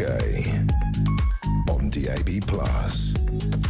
On YouTube. On your mobile. And on your side. This is Talk. Yes, this is Talk. This is the press preview with Andre Walker, Asher Gould and Pete Barnes. OK, where do we want to go next? The Daily Telegraph. Lammy breaks ranks on Brexit. Joining customs union would boost growth, says Deputy PM, days after PM rules it out. Now, this must have been an order from Starmer. He's not going to say it himself. So why is Starmer saying one thing and then getting Lammy to say the other? And also about the jury system that he wants to get rid of. That's not Lammy as well. Obviously, it's come from Starmer. Oh, yeah, David Lammy is nothing but the useful idiot. Well, he's just an idiot, really. Useful. Yeah, exactly. Useful is... For Starmer, he might be useful. No, I'm sorry, we've got to stop this show right now. Useless idiot. No, Pete, you can't lie on this show. Useful idiot. Oh, did you say useless? I said useful, but there wasn't one because it can't be. Because it can't be. The claim that David Lammy is useful is simply also, outrageous. The Telegraph headline is that Lammy breaks ranks on Brexit. But Keir Starmer's been out in the media for saying that we have to be grown-ups about Brexit now. And, and the German Chancellor is here at the moment. He's just had a big banquet with the King and Camilla. And even he said that we shouldn't look back in anger at Brexit. The Oasis there again. We are heading yet again for a collision course on the issue of Brexit because the Labour Party, under Keir Starmer, wants us back in Europe. It is evidently clear, and they're going to overturn it. And I think my fear is now that they see that a second term might be out of the realms of possibility, but they're going to speed up the timetable. Yeah, I see that now. Farage can undo all this, can't he? Yeah, he can do. But if they get us back in the EU before that, I think or at least that tied up in it that we can't pull back. But actually, it returns to the same point. We have ceased to have a government. What we've got is an allergic response to Nigel Farage. Yes. Every institution, every body of government, both parliaments, not every... No, actually, every parliament. Yeah. What they're all doing is thinking about how do we make Nigel Farage a failure as Prime Minister. Now, I return to the point that I made earlier.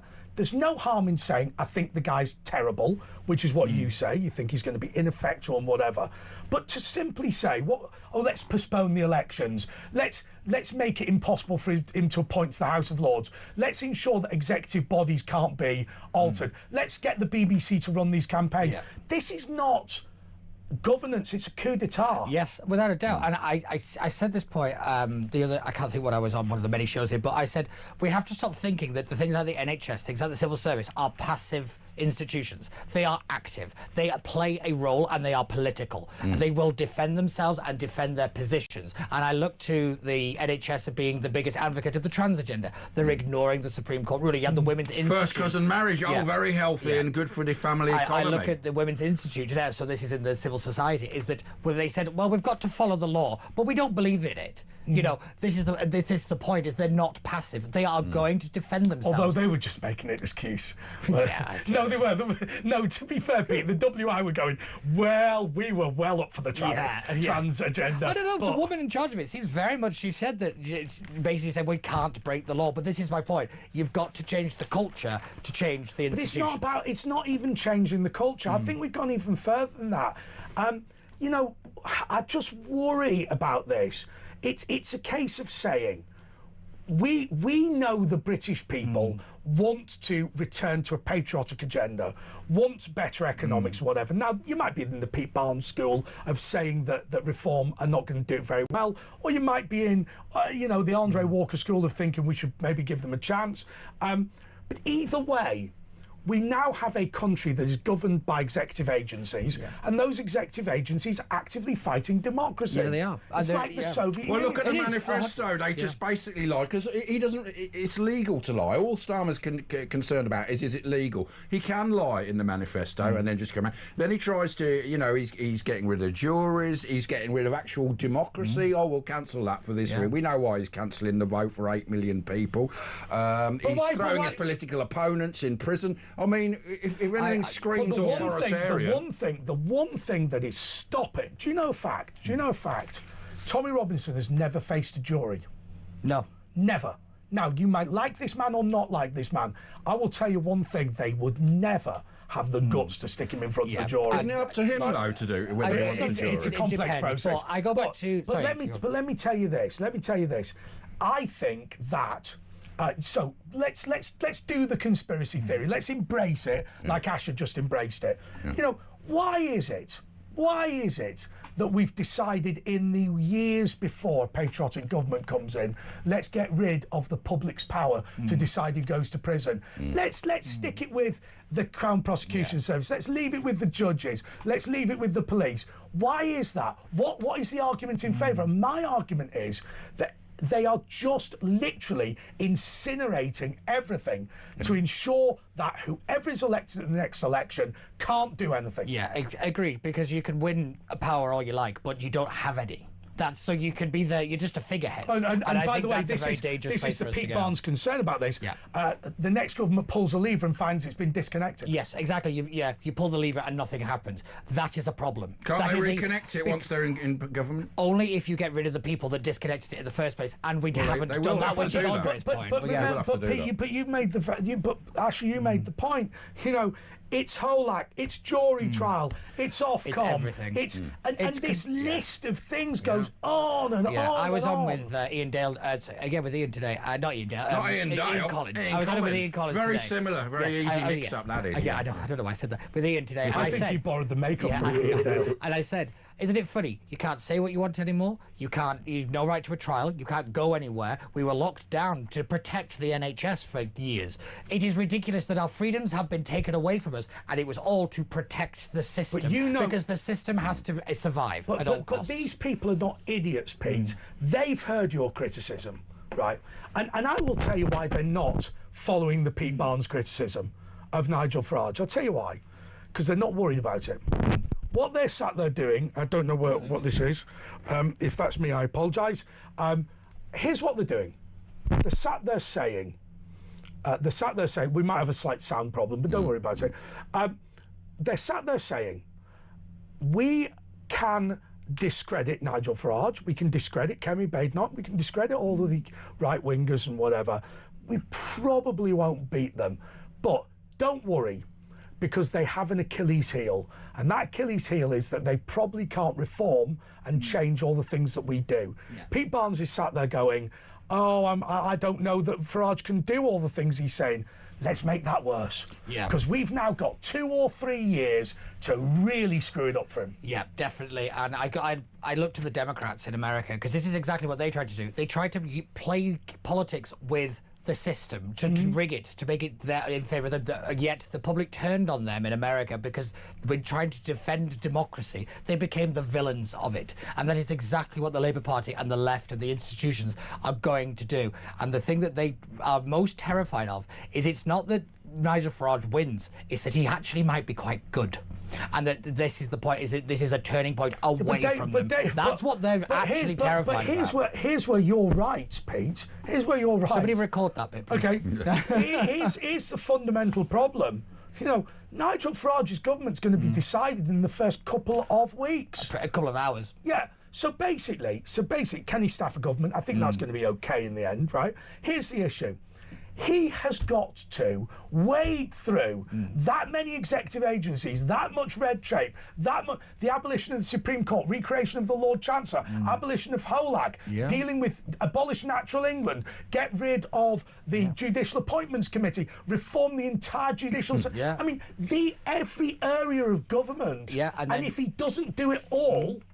in 3 months, his government's done. Can't he do this, Pete? When Farage gets in, if he gets in, get rid of the civil service that he needs to get rid of, and then just say, like you do on a computer, system reset, we're going back to these 90 before Stummer or before Blair, and then we'll add on the laws we need. Can they just do that in Parliament if they got enough of a... Yeah, but then you've got to get it through Parliament, because the thing you have to... But they'll have a majority.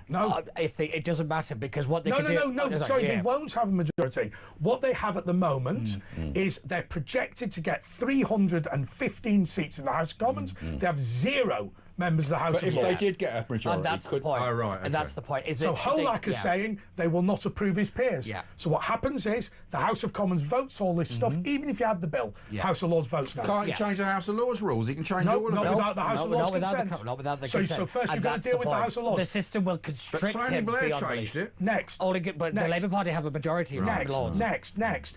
In order to do this at the House of Lords, the Supreme Court will rule on it. Yeah. That'll be a good year. Oh, at least it took us, what, 5 years to define a woman. I mean, this is the We point. shouldn't even have a Supreme Court.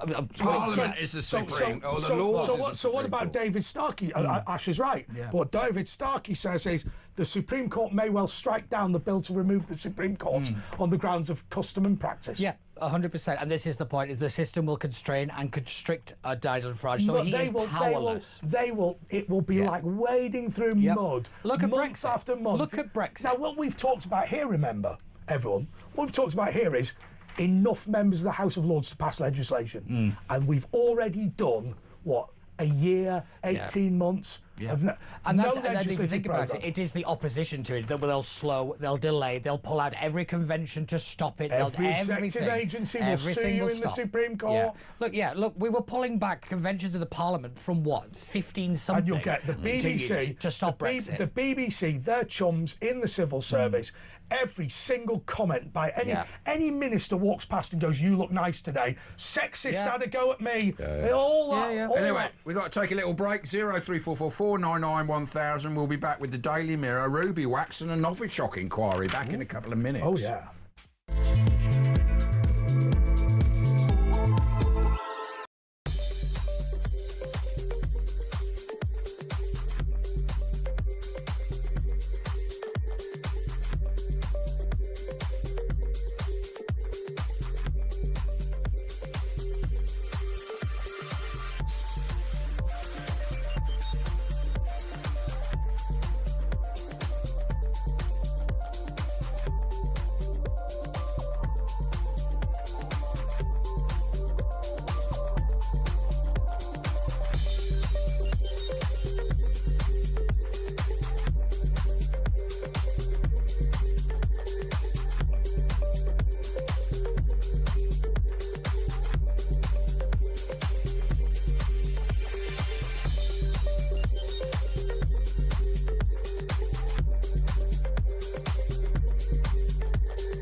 Across the UK, on DAB+, on YouTube, on your mobile, and on your side. This is Talk. It's me and Andre, and Liz Truss has got a new show coming out on YouTube. Let's have a look at the trailer, and then we'll do a little goggle box after. Run the VT. 2022, I was deposed from the office of Prime Minister of Great Britain. People had decided her time was up. I tried to save our country from the doom loop it is now in. We set out a vision for a low-tax, high-growth economy that would take advantage of the freedoms of Brexit. I was blamed for a market crisis that was not my fault. The deep state and their allies in the media and politics tried to destroy me because I challenged their decades-long failure. Now I'm back. I will expose the people who brought me down. I will take on the deep state. I will tell the truth about what is happening in our country and across the West. Tune in to the Liz Truss Show every Friday. Tune in to the counter-revolution. Could do better. Not a very... What do you think of that trailer, man? From a production angle, dear Lord. She should do better. Should we say this? Should we be nasty? I don't think we should be nasty. She's been touting for major finance to launch her own channel for a year in the United States of America. Yeah, I mean, she was on Tucker Carlson. She was on all of those types of shows for quite some time. She was doing the rounds, as they say, but I have to admit, there is a great rewriting of history in that. Because she said the deep state deposed her. The OBR offered them a chance to have the report done. They said no. And that is an important factor that we have to keep remembering. Don't get me wrong, I don't disagree with what she wanted to do. She's going to expose it, though, Pete. What, herself? Yeah, on her YouTube. That's what she says. Yeah, I love it when she said, "Oh, I'm back." When did she ever go away? But also, in terms of the deep state, I worry about this very greatly because, when you are... I mean, she was thoroughly incompetent. Yes. Right? And she let the country down. And always remember one thing, people watching and listening to this show, they do have their political views, but they take the role of Prime Minister really seriously. Yeah. She didn't get it right.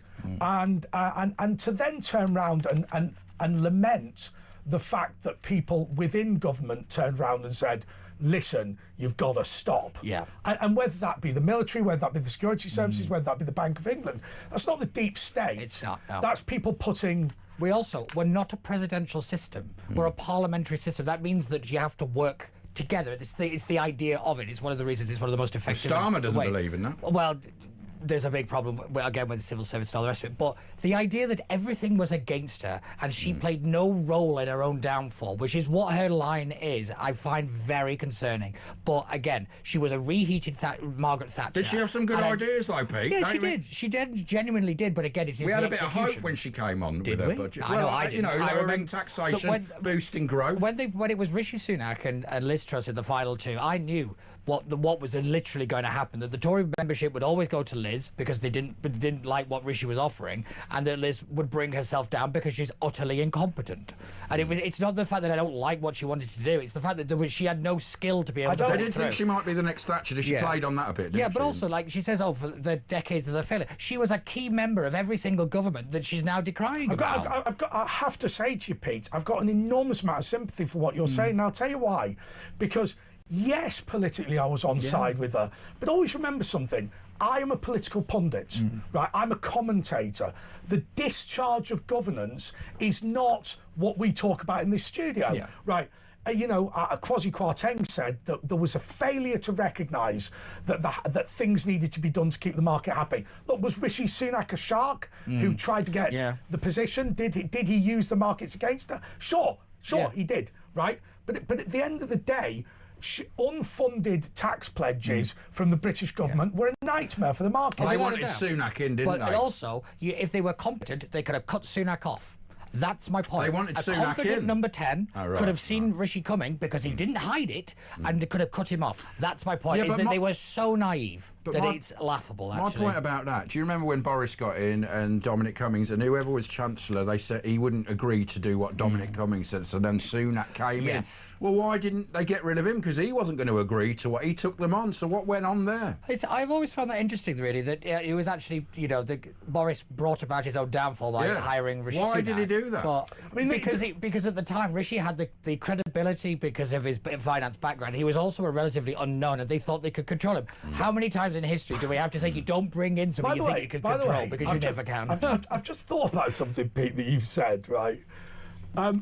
The whole deep state got rid of me thing is predicated on the belief that me won the election, right?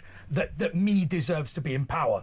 Actually, what the deep state said was, there's going to be a Conservative government, however, the King picks the Prime Minister and you can take a hike. Yeah.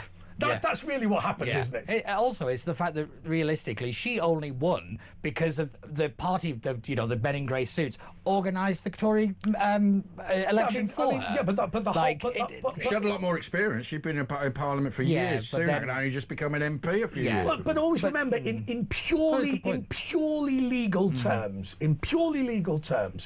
the King will choose a Prime Minister who can command a majority in the House of Commons.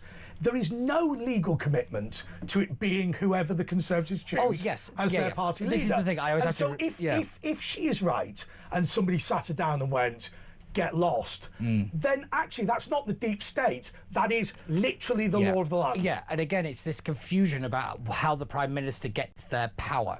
They're not voted in, it is whoever can command the confidence of the House of Commons. That's why a vote of no confidence is held in the government, not in the Prime Minister. So basically, if you sit there and you say, majority of Conservative MPs can't stand her and she's incompetent, then actually, when we're talking about the deep state, what really happens is the Queen or the King, I forget who it was at the time, just goes, someone get rid of this loony. Yeah, that's exactly... And that's the law. I mean, it's not exactly the deep state, it's called the law. That's right. It's not the deep state. It's not some good conspiracy, it's how it works. She met the Queen, the last person to meet the Queen, and then she died. And then the Queen... I will always say that. I do always believe that the Queen somehow kind of hung on for the last constitutional duty. I think she did. She was such a dutiful person. I've got to say to you, who was the Prime Minister when Her Majesty Queen Elizabeth II died? That will be a pub quiz winner. It will be. By the way, if you're listening in the morning, it's going to be Jeremy Kyle next. Put your top on, Jeremy. Coming in next if you're listening in the morning. No, what are you doing here, Jeremy? It's not even you. It's Dolan. Dolan's on the other side of the window. Put your top on, Dolan. Kyle, go back home. You're on later. Anyway, that's that. Hello, good morning. It's Mark Dolan. Hi. That's not bad. Anyway. Okay, so if you are still listening, then this is Thursday night. Pete, at this moment, I always ask you, what is your prediction for what happens next? I would expect a further curtailment of our rights, and it will all be done because it's about protecting the system and of backlogs. And watch now, migrant amnesty is firmly on the table. I think that's the next big one. And also we'll be talking about the Daily Mirror, Novichok inquiry, Tyrant Putin morally responsible for death. But it's more about your call. So we got Janice, great Janice is back. Paula, Heather, Robert, Lenny, Grace, Quim and Richard. Janice has been there for an hour because she hasn't got a radio. Well, so she's going to have to wait longer because we're going to the break. We call her to help her listen to the show. So yeah, it's me and Andre. Thanks, Pete. That was brilliant. So give us a ring, 0344. See you next week. 0344 499 1000. It's talk back after the news.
Across the UK. On DAB+. On YouTube. On your mobile. And on your side. This is Talk.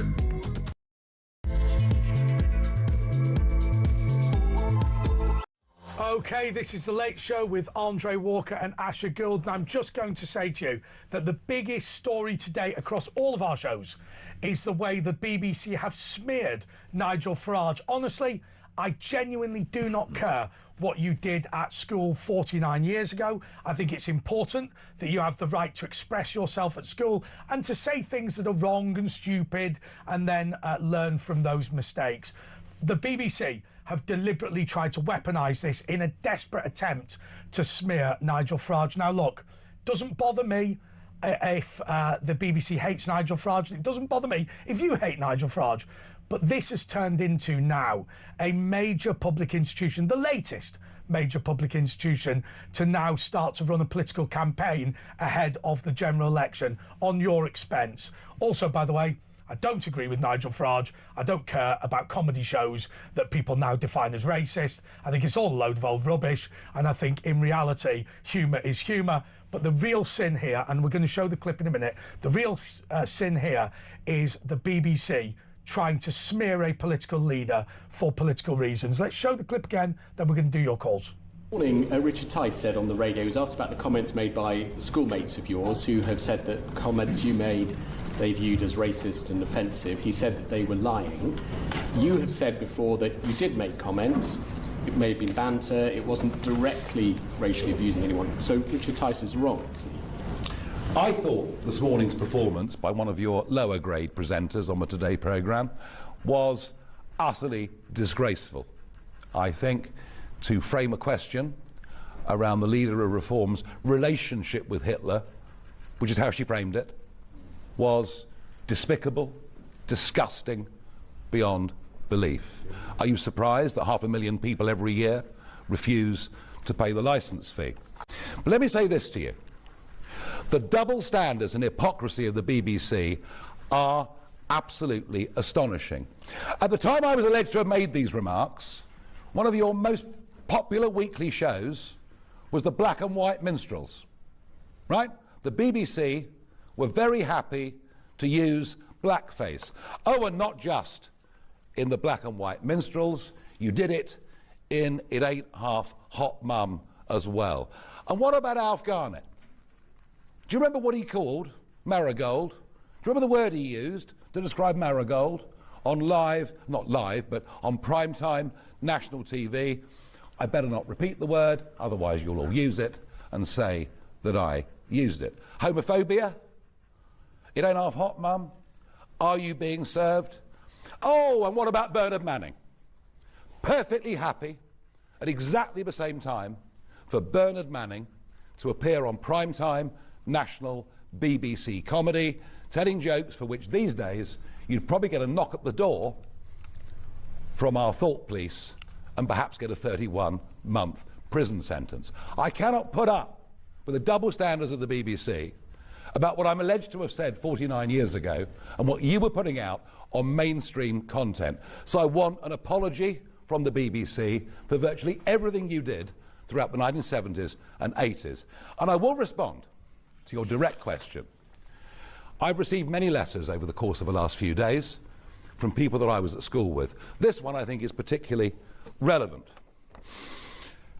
I was a Jewish pupil at Dulwich College at the same time, and I remember him very well. While there was plenty of macho, tongue-in-cheek schoolboy banter, it was humour. And yes, sometimes it was offensive, rather like most of the BBC's output, but never with malice. I never heard him racially abuse anyone. If he had, he would have been reported and punished. He wasn't. The news stories are without evidence except for belatedly politically dubious recollections from nearly half a century ago. Back in the 1970s, the culture was very different. Perhaps, Damon, you should reflect on that. Especially at Dulwich. Lots of boys said things they'd regret today. or just laugh at. Whilst Nigel stood out, he was neither aggressive nor a racist. If I can help in any way, let me know. And I've had plenty of those messages over the course of the last few days, and I'm sick to death of the double standards and hypocrisy, above all, of your organisation. And what happened on the Today programme this morning was a complete bloody disgrace. Next, Sam Coates from Sky News. No, I'm done with you, thank you. My question was, he said they were lying, and it sounds like... Sam Coates from Sky... I'm really, until you apologise for all of your output, your appalling output, at the same time that I'm accused of saying these things which I deny, I'm not speaking to you. All right? Sam Coates, Sky News. Fake news. Now, I'm not being funny, Asher. Yeah. But in answer to the question, what is Nigel Farage's connection to Adolf Hitler? I think the answer is there isn't one. I mean, there isn't one, is there? Does he mean he won't even talk to the BBC anymore? Because that would be quite a big hit for them, wouldn't it? If he won't actually, you know, like Trump does, he doesn't talk to certain. Maybe he's taking a leaf out of Trump's book. I think it's a real shame. And by the way, people are going to say, well, hang on a second, isn't talk bias? Let me just explain from our position, right? From our position, right? We are a news organisation that has lots of different companies, lots of different brands. We appeal to a certain segment of people. Asher and I are not supporting any political party. What we're doing is we're trying to talk about the issues that are important to you. That is very different. That is very different to running specific hit pieces on Nigel Farage for political reasons. We're not activists. We will criticise Nigel Farage if Nigel Farage needs to be criticised. We will criticise Keir Starmer. Now, remember, what you will hear on here will be the things that you worry about. Climate change madness, high taxes, assaults on individual liberty. Now, OK, Radio 1 might talk about, you know, dolphin farms or whatever that might be appealing to younger people. I'm not being disparaging to that, right? We appeal to a certain group of people and we talk about their issues, and we will criticise any political party that does not support the agenda that you're interested in. So that is a very different thing. So is this channel, does this channel talk about conservative issues? Yes, but it doesn't support the Conservative Party, nor does it support the DUP, nor does it support the referendum or whatever, any particular political party. What bias is when you deliberately set out to deceive people like BBC Verify, when you deliberately run things saying that there is a genocide in Gaza when it's not taking place, when you, you know, oh, this missile was launched by the Israelis and it's not true, right? And then never apologise when it's proven it is, Jeremy Bowen, you buffoon. And run stories about somebody's background. When was the last time we talked about somebody's background? I mean, do you give a toss? It's irrelevant. If you're going for that, then you've got nothing to go on. You know, because we think our audience are not interested if you were slightly rude to somebody in a pub in 1986. Yeah, exactly. We're not interested. They are grasping at straws now, aren't they? Not interested. OK, let's go to our. By the way, Paul Ross will be talking about dolphin farms after 1 a.m. Shut up. Shut up. Who are we going to now? Janice is in Essex. Janice! Hiya. I'm so shocked about what I heard about Nigel. Well, what did you hear? What you said. Yeah. I haven't heard that. But he is my MP. Because you haven't got a radio. He is my MP. Yeah. But what I've heard, this is a witch hunt, and it's got to stop. It's a witch hunt on Andrew. He needs to go to wherever he's got to go and say something. But this is an absolute witch hunt. I'm upset over this because I don't have... Look, Nigel needs to get with Conservatives with the old guard. He will never get in unless he does that. And he needs to shut his beak a little bit because he's going on about his manifesto. No one knows what the state of the country is going to be in 2-3 years' time. No one. And he needs to shut up a bit. It can't be the Nigel show. He's got good people around him, and he needs to get... But it is the Nigel show. It was the Donald Trump show. Sometimes that's what you need. Well, it was the Margaret Thatcher show, wasn't it? Donald Trump. He's got 2 people around him. Yeah, but hang on. OK, can I say this to you? When I was... press secretary to the London Assembly Conservatives, the dizzy heights of power. Right, people always used to say the only people that ever go on TV are Angie Bray, now Baroness Bray, Sir Bob Blackman, now the chairman of the 1922, and Sir Bob Neal, the former government minister. Right, can I tell you why that was? Because when the press phoned me and I'd go, will you put Councillor Elizabeth Howlett on? They'd go, no, she's dreadful, right? So the reality is, when the press phone up and say, we want an interview, I mean, like my brother did this earlier. He said, oh, there's this big issue in Warrington. Let's get Nigel involved. I said, oh, well, maybe we should get the regional spokesman. No, we don't want him. We just want Nigel. So, you know, that's the way it rolls. It's entertainment as well, isn't it? Does it have to be, though? Does it have to be? Well, we don't look. Bums on seats, Janice. Bums on seats. Janice, the producers. Janice, the producers of this show, for the breakfast show, don't make a desperate effort to get a councillor in Bromley for reform. They want the big dogs. They want the Tice. They want the Farage. But they put up. We get George Madgwick from Portsmouth Council. Fine, they're 4 times a bloody day. They tolerate me. So they're great, aren't they? Yeah, but hang on. Okay, well, let me tell you, our numbers go up if Farage comes on. Our numbers don't go up if we get a London Assembly member. Just don't. Of course you will. But you will. But, well, they don't. Why has it got to be that way? Well, look, I want to ask you one question. That I phoned you to. I want to ask you one question. Shoot. Who is Keir Starmer? Who is Keir Starmer? He's the Prime Minister. Who is he? He's basically a communist. He's trying to win the Muslim vote. He wants to get back in the EU. He lives in a Jewish family. Who the heck is this man? He wants to get rid of democracy. He stops democracy. He wants to get rid of the jury system. But other than that, he's a tyrant. Is he not? Who is he? Yeah, but you've summarised who he is. Oh no, I've listened to him for years now. But I still don't know that man from day one. No, I know what you mean. You don't actually know who he is. It was often said that he rose without trace. Yeah. He's like a sort of robot automaton. Well, you have to. He thinks everything from a legal point of view. Do you know what I mean? That's all he does. That's not right. Thanks, Janice. Heather in Girvan. Oh, yeah. Well, I'm going to talk about BBC and Talk. The comparison. We are impartiality. We sit on the fence on everything. We rather have the facts and honesty and integrity in Talk. But one thing about BBC, they don't have. They don't have the full facts and honesty, integrity, and they are not neutral because they're living on what we call cloud cuckoo. Let me tell you one thing, Heather. That is a rarely and perceptive moment from you. Let me say this in response. We debate things in a fulsome way from our own angle, but what we don't do is lie about the facts. The BBC lie about the facts. Exactly. Because we debate, even though we respect each other when we don't agree on certain issues, when we agree on other issues, we have a respect for each other.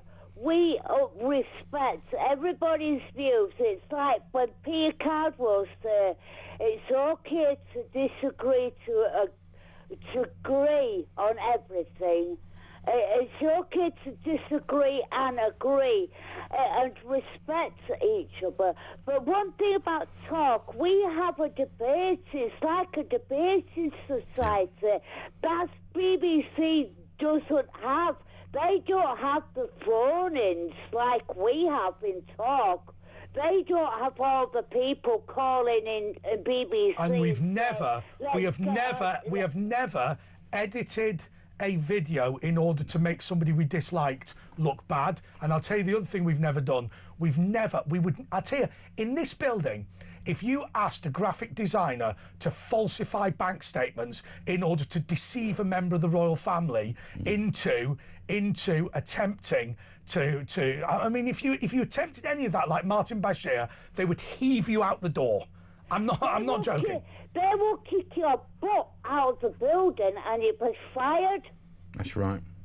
Exactly. Yeah, which I think both is the same thing. Thanks, Heather. 03444 499 1000. It's Talk. It's Ash and Andre, Bob, Lenny, Paula, Grace, Quim, Richard and Roy. Back in a minute or two.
Across the UK, on DAB+, on YouTube, on your mobile, and on your side. This is Talk. Can you get warts down there? Right. Do not repeat what we were discussing during the break. No. OK, I'll tell you what we need to do. Why don't I open this letter that's arrived for me? I never get any fan mail. This is to Andre Walker. Let's there we go. What is that? Oh, I've got. Oh, yeah, I got that. I want to thank whoever this is because I got one what of them. What is that? And it's a sort of Christmas decoration, isn't it? That's beautiful, that is, isn't it? Dear Andre, can you breathe? I'm not going to slag you off, although your hairstyle choices need questioning. Oops. I don't have hairstyles. I just have whatever happened in the morning. Sending international goodwill through this holiday season. I've also made you an ornament. What is it? It's the sort of thing you hang on your tree. I mean, I've got one as well. I've hung Believe it it up or at my not, house. Danielle was the one who influenced me to learn the crochet. She didn't. I'm sorry. I don't accept that she taught you crochet. Hope Lamond. Thanks, Hope. Where is she? Florida. Right. No, she said. Danielle Nichols inspired me to learn how to do this. Right. That's nice. Look, it's a flower. It's got a little middle bit and that. And it's got, right. In my ear, they're saying she spent a long time. She didn't spend. That's a long 20 time minutes on that. worth. You are always welcome in Florida. Not going to happen. No mutter misspelling. How many times I slag you off? She must be British if she slag you off is not an American I still phrase. like you. She didn't say love. Merry Christmas. Hope. Flor Lamond. P.S. Can you and Ash play the clip of James getting my card? Well, we don't know when it was, do we? But yes, we can try to do that. We can try. Let us know the date. Text us or email. If you remember the dates, Hope Lamond, that would be enormously helpful. Yeah. You can get in touch. You can phone our producer Chuck Thomas. His phone number. I'm not going to do that. 07. No, I'm not going to do that. I mean, by the way, I've just realised something. You know what we could do, and we get in so much trouble. We could literally pick something we don't like and literally read out the number of them claiming it's somebody else. Yeah, but isn't that like we'll get arrested and that's the only flaw in that? Do you reckon? I'll tell you what. I'll tell you what happened at the House of Commons when I worked there. There was this guy I worked with called Charlie, right? And he got these new House of Commons business cards. And my intern, who was a girl, went to a lesbian club with them and gave it to every single woman she met, saying, "Call me tomorrow." Charlie was inundated with calls from all these women, about 50 of them.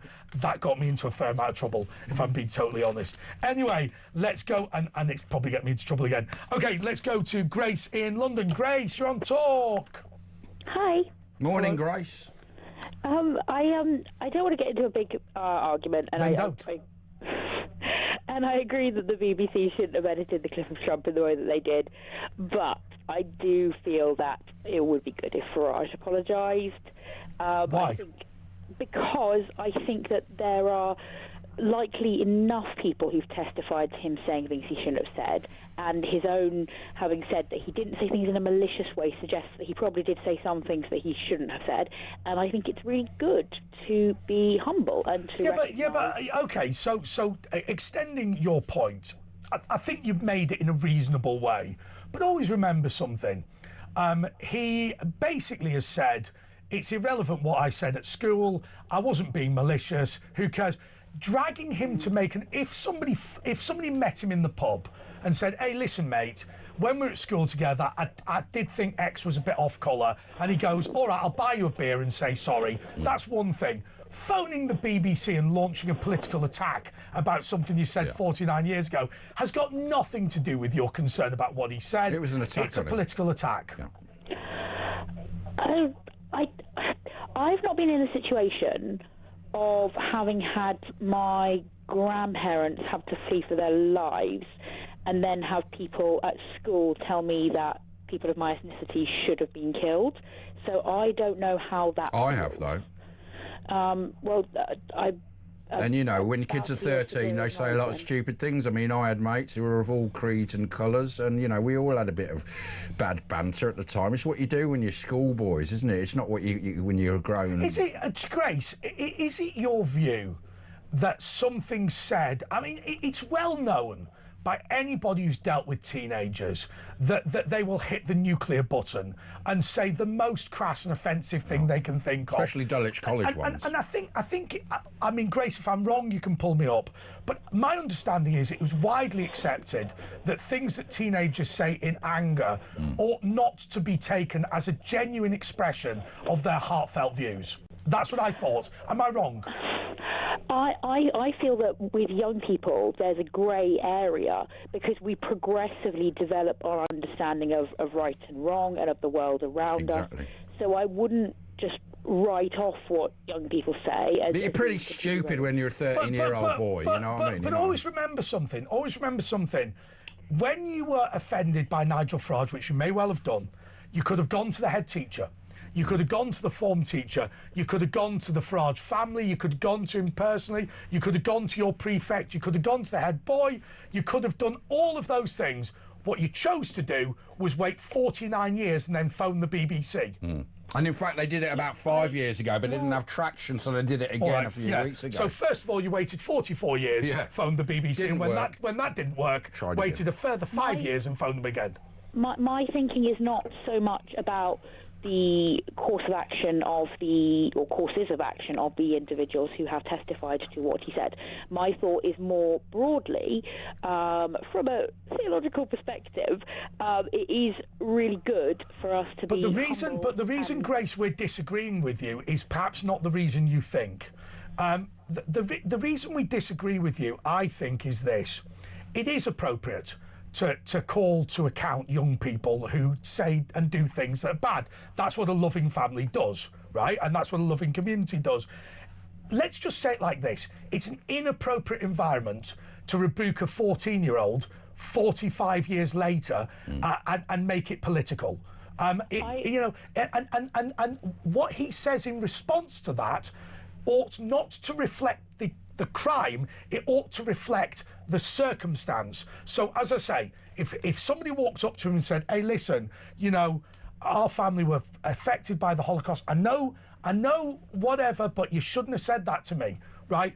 Then you go, "Yeah, all right, maybe I shouldn't have said it. You know, I didn't mean it, blah, blah, blah, blah." But issuing a press release about it 44 years later is not soliciting. It doesn't demonstrate a genuine concern about the issue, does it? I think that, again, what strikes me is that Farage has said we need to get back to, quote, Christian values, and a Christian value is that we have the humility to apologise for what we have done wrong. But they haven't done that. Right, here's the thing that annoys me. They haven't phoned him. They haven't written him a letter. They've issued a press release. They've said press information for immediate release. School child angry with Farage after, you know, the reality is what you are saying would be right in the context of somebody banging on his door or writing him a letter or phoning him up or seeing him in the pub. If you issue a press release about something you're angry about 44 years later to the next Prime Minister, you're doing it for political reasons. You don't give a toss about the apology. He could be doing it for political reasons. I don't know. I think that if he is doing it, I think he is a left-wing TV director, I think, as far as I know. I would guess that some people, I know you might not fathom this, but some people might genuinely believe that it is in the interest of the country to oppose Farage becoming Prime Minister. I know that you... I know, and I accept that, and that is a legitimate thing to do. Okay. I mean, I think the guy would have been offended if it did happen. I think it maybe did when he was... But I think as you grow older, you go, well, we were just kids, and you know what I mean? You have to deal with things like that. I think the bigger question for me, Grace, is, and this is, I suppose, a defence of the BBC, is this indicative of his general attitude towards people who are non-white, non-whatever? I think a lot of people suspect that Farage may simply have... I'm not saying that this is true, but I think many people suspect that he may simply have become better at hiding these attitudes, and that these attitudes, to some extent, still exist. But if I phoned up... That's true, but if I phoned up Novara Media now, they would say Asher Gould supports genocide in Gaza and Andre Walker is a racist. That's what they'd say. Now, the fact they believe that doesn't make it true, but they will say Asher Gould is not actually just a normality. He secretly loves the killing of children. That's what they'd say, wouldn't they? And it'd be garbage. Well, quite possibly, but you're not about to become Prime Minister. Again, my thinking is not necessarily so much about what this bloke has said now, and also, just talking of press releases, Farage does have a big platform, so he could use his platform to say... Well, he's not actually allowed to do that on his TV show. Can we address this, Asher, between the two of us? Because look, I'm going to do the following. I'm going to assume, based on what Farage has said, that it is true. What was said, which was something like saying to a Jewish person, "Oh, you lot deserved what you got in the Second World War," right? Which is horrendous. Grace makes a reasonable point. So that is not a thing that ought to be said, and I think any Jewish person would be particularly seriously offended. But then you get to 18 with the same, and you're probably mates. It's you know what I mean. It's like. But what happens, Asher, if somebody turns around and says, anyone who says that at 15, I've got concerns about? Well, I think you've got to look at them in adult life. You know, what about if they said it at 12 years old or 10 years old? You know, when is the cut-off limit? I mean, you know, you are a silly teenager at 13, 14, 15, so... I mean, I'll tell you what I find hard to believe. I find it hard to believe that anybody of his age in Britain genuinely believed the Holocaust was good. Now I get... You're being offensive. I get hitting the nuclear button because teenagers fail to express themselves properly. Yeah, and kids of that age, boys, you know, just hormones, and they go too far with the bullying. It's a horrendous thing. And girls as well. And one of the things about school bullying, remember, very often when a kid is taken to one side for bullying, it comes as a complete shock to them that they are a bully. And also, it was a private, I think it was a boarding school, wasn't it? Dulwich College. Dulwich College. Yeah, I went to a wedding there once. Got a wonderful gallery. It was it was the first art gallery in the country. It embarrassed the government into setting up the British Art Gallery, the National Gallery. So, Anyway, Grace, we've got to take a little break here, I think, haven't we? So 0344 499 1000. It's talk. It's Ash and Andre. I'm pointing the wrong way. It's Andre and Ash, and we'll be back with Kevin in Basingstoke after this.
Across the UK.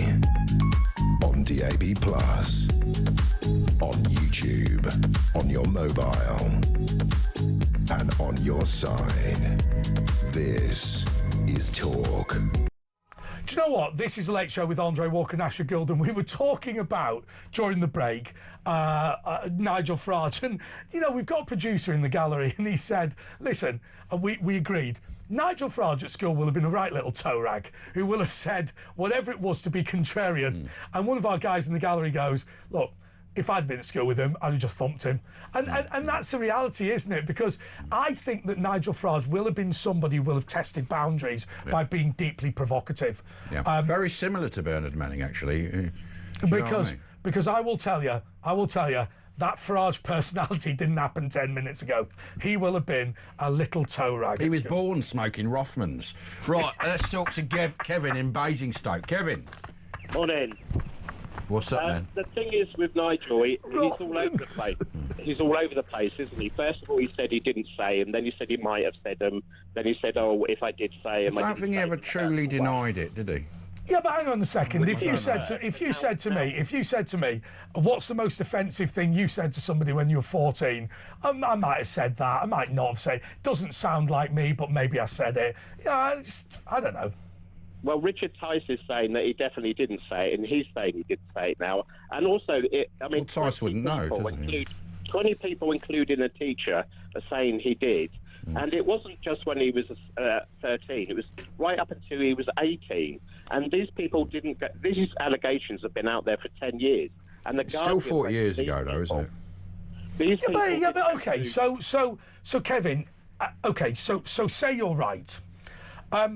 I mean, it's amazing that you've waited 49 years, isn't it? I was so offended. Is that how long he's been on hold? I was so offended that I waited nearly 50 years to complain. Yeah, but this person might be the next Prime Minister, and the Guardian are just highlighting what he's said in his past. But here's the point. Here's the point. So, look, first of all, I take seriously what you're saying, right? So I think the following.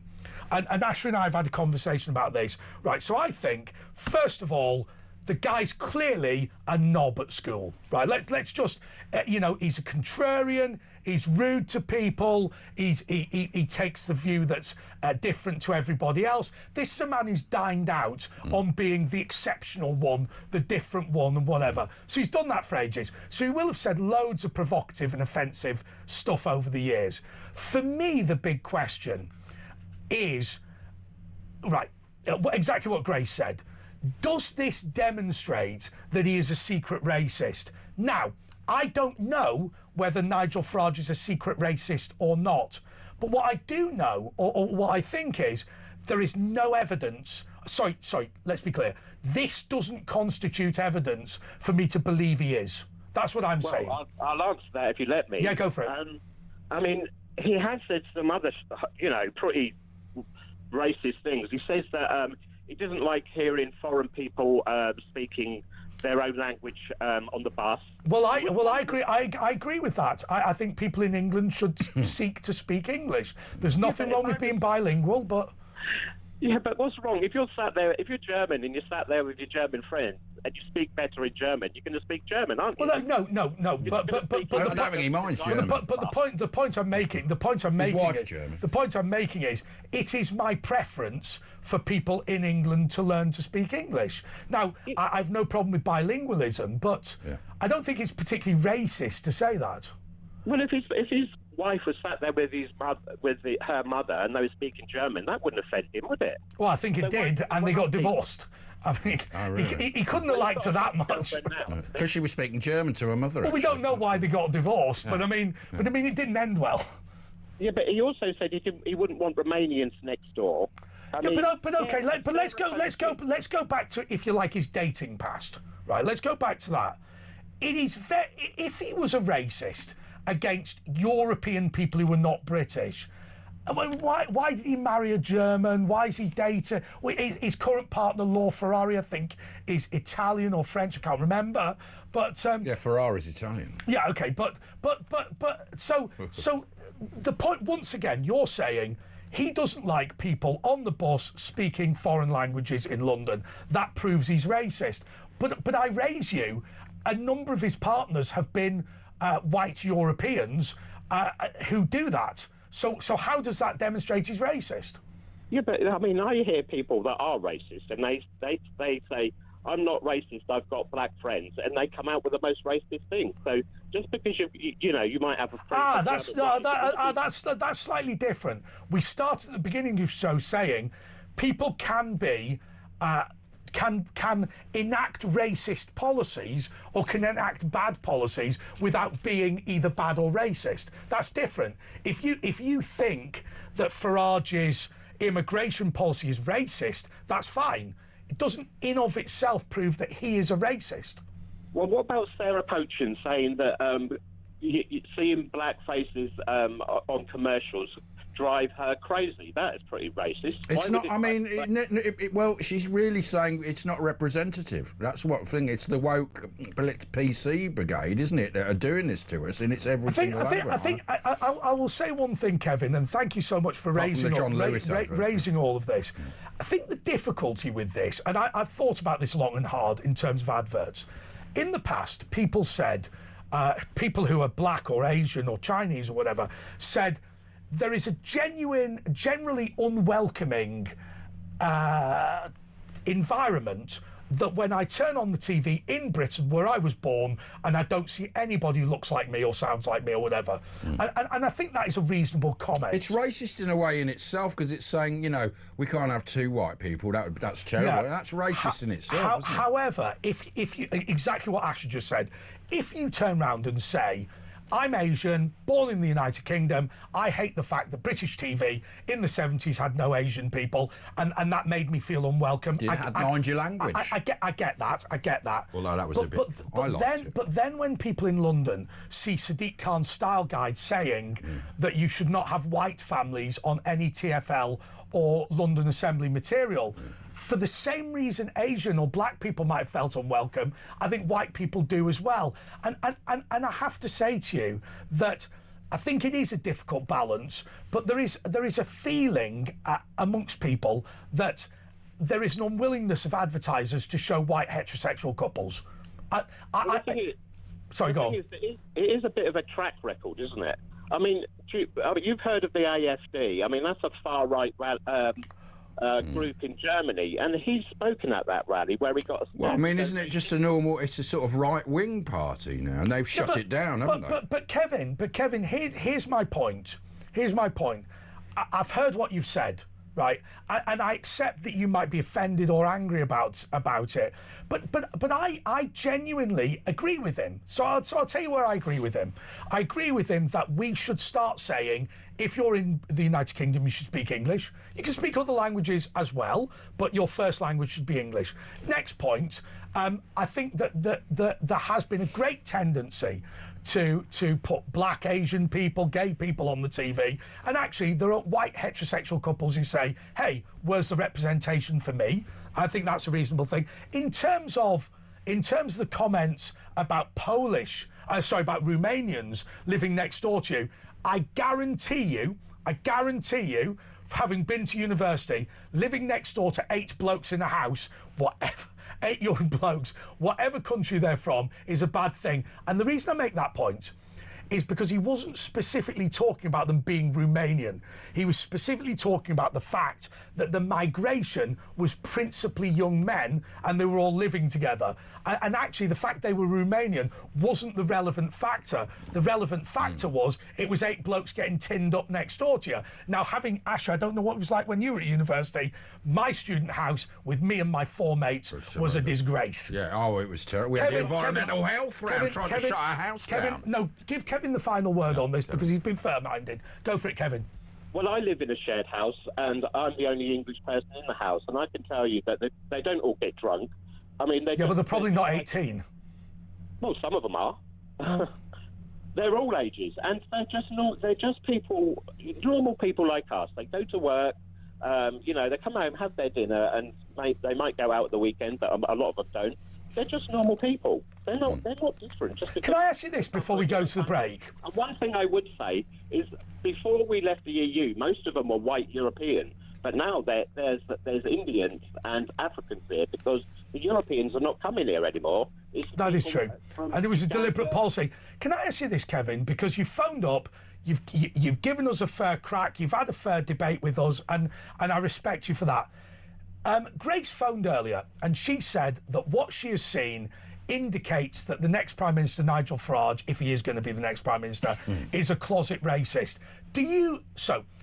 Ignoring whether you think he's good or bad, or whether you agree or disagree with him, is it your view, and I think you're a fair-minded man, is it your view that you believe Nigel Farage is secretly racist?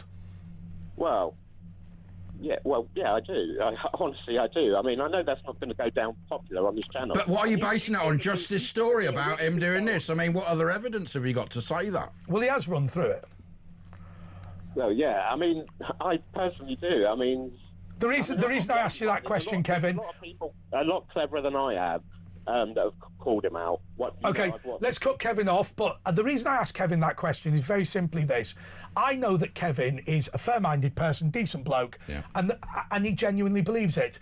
There's nothing wrong, by the way, with phoning this show and disagreeing with us, and actually, even if people don't necessarily agree with Kevin's position, it was well argued and sensible. Should we go to a break or go to the next? Yeah, I mean, I'd like to hear if we've got any Asian listeners or viewers or black, what they thought of, in sickness and in health, because Alf Garnett was always made to look the buffoon by Gould, and a lot of mind your language. It was actually quite charming. They did stereotypes, but it was actually quite funny. So give us a ring, 03444991000. We'll get you on if you call about that and you're from those communities, and find out what because a lot of times it's white saviours in Birmingham. They try to name Christmas Winterval and to stop offence, and the rabbi of Birmingham and the imams, they complain, so don't talk on our behalf, the white saviour again. Anyway, we'll be back in a couple of minutes.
Across the UK, on DAB+, on YouTube, on your mobile, and on your side. This is Talk. Right, OK, I forgot to tell this story at the beginning of the show, but my trip, my holiday last week was a bit of a working holiday. At some point I will fully explain that, but I can't at the moment. So I took with me my producer on the YouTube channel, who had been going on for literally 2 months about somebody called Jenna Ortega. Do you know who that is? No. And he's going, oh, it's Wednesday from the Wednesday show on Netflix. No idea who this is. No. Oh, she's got 40 million followers on Facebook or I don't know, on Instagram. Right. They're not Facebook. Kids don't use Facebook. They're on Bebo, aren't they? No, yeah. Jenna Ortega. MySpace. Oh, Jenna Ortega this, Jenna Ortega that. Right. I'm not joking. I'm not joking. In the hotel. Didn't he play for Argentina? We're having a beer in the hotel, and this Jenna Ortega, one of the most famous models in the world, walked past and sat next to us. Okay, she's an actress, apparently. Same thing. She walked in and sat next to us. And I went, did she go, are you Andre Walker? My mate goes, from Facebook. That's Jenna Ortega. I went, what, Wednesday from the Wednesday show? Right. And by the way, the best thing is the producer Chuck knows who she is. He knows. Oh, he follows all that television. Beetlejuice. She was in the new version, not the old one. She wasn't probably born. Anyway, he said to me, "Do you think it's because I manifested? You know this idea that if you he wasn't manifesting there, was he? If you think long enough about something, it'll happen." I said, "No, I think it's because she was at the Marrakesh Film Festival and this hotel was being Noel used." Edmonds believes in that manifesting. Right. Anyway, Johnny, we're sorry. Johnny in West Yorkshire. We're worried. Here we go. Sorry, Johnny. West Yorkshire Johnny. What's up, man? Are you Can I in just league? say one thing before we go any further? Asher, that story wasn't a ripper, was it? No, I quite enjoyed it. Nah. Where are you, in Leeds or in Wakey? I'm in Wakey. Wakey. Wakey. So what's up, Johnny? Wakey. Oh, do you know what, boys? This is getting right on my wikis, this Farage business. I've never in my life heard something as irrelevant ever. Yeah. It's just an absolute. I mean, I'm surprised these people haven't got splinters in their fingers. They've scraped the bottom of the barrel. Exactly, it shows that's all they've got. Oh, the level of desperation's unbelievable. And I tell you this, right? This is what's annoying me, especially about Kevin Basingstoke and Grace. Right, we want to talk about closet racism. Why is it that the level of this vile, disgusting, blatant anti-Semitism, openly anti-Semitism, never mind in closet, open anti-Semitism that is shouted and screamed in your face and on camera. Yeah. No one says boo to us. And published by the BBC. I mean, their news is basically pro-Hamas, anti... I mean, it's obvious. How dare they have a go about anti-Semitism? The BBC wrote the book. But they come out with these poor, pathetic excuses. Oh, no, we don't mean it like that. Oh, no. And then everyone turns around and goes, oh, okay. Johnny, it's a reasonable point. The BBC criticising somebody for being anti-Semitic is like standing in a glass house and throwing the biggest stone you can muster. Yes. Jeremy Bowen. But people are just I can't comprehend how these people think. Also, the other thing is, we've talked plenty of times on this show, Johnny, about what you say is more important. Sorry, what you do is more important than what you say. But in our society, what you say is more important than what you do. I will tell you one thing. Farage may have made some off-colour remarks about Jewish people, for which he should, lament. But I'll tell you one thing he hasn't done. He hasn't taken to the media and spread deliberate lies about Jewish people that has led to the murder of hostages and indeed anti-Semitic attacks. Synagogue attack. I'll tell you what he also hasn't done. He hasn't fabricated security concerns about Maccabi Tel Aviv in order to ban Jewish people from parts of Birmingham. Hasn't done that. No, this is just. I mean, talking about throwing something at wall and trying to get it to stick. I mean, they're literally pressing. They tried it 4 years ago, the same story, and it didn't stick. So they thought they'd try again now. Oh, they're holding it to wall with all they've got, Ash. Yeah, exactly. Honestly, which is nothing really. It's laughable. And you know what, right? For anybody listening, like Grace or Kev, well, I've got news for you.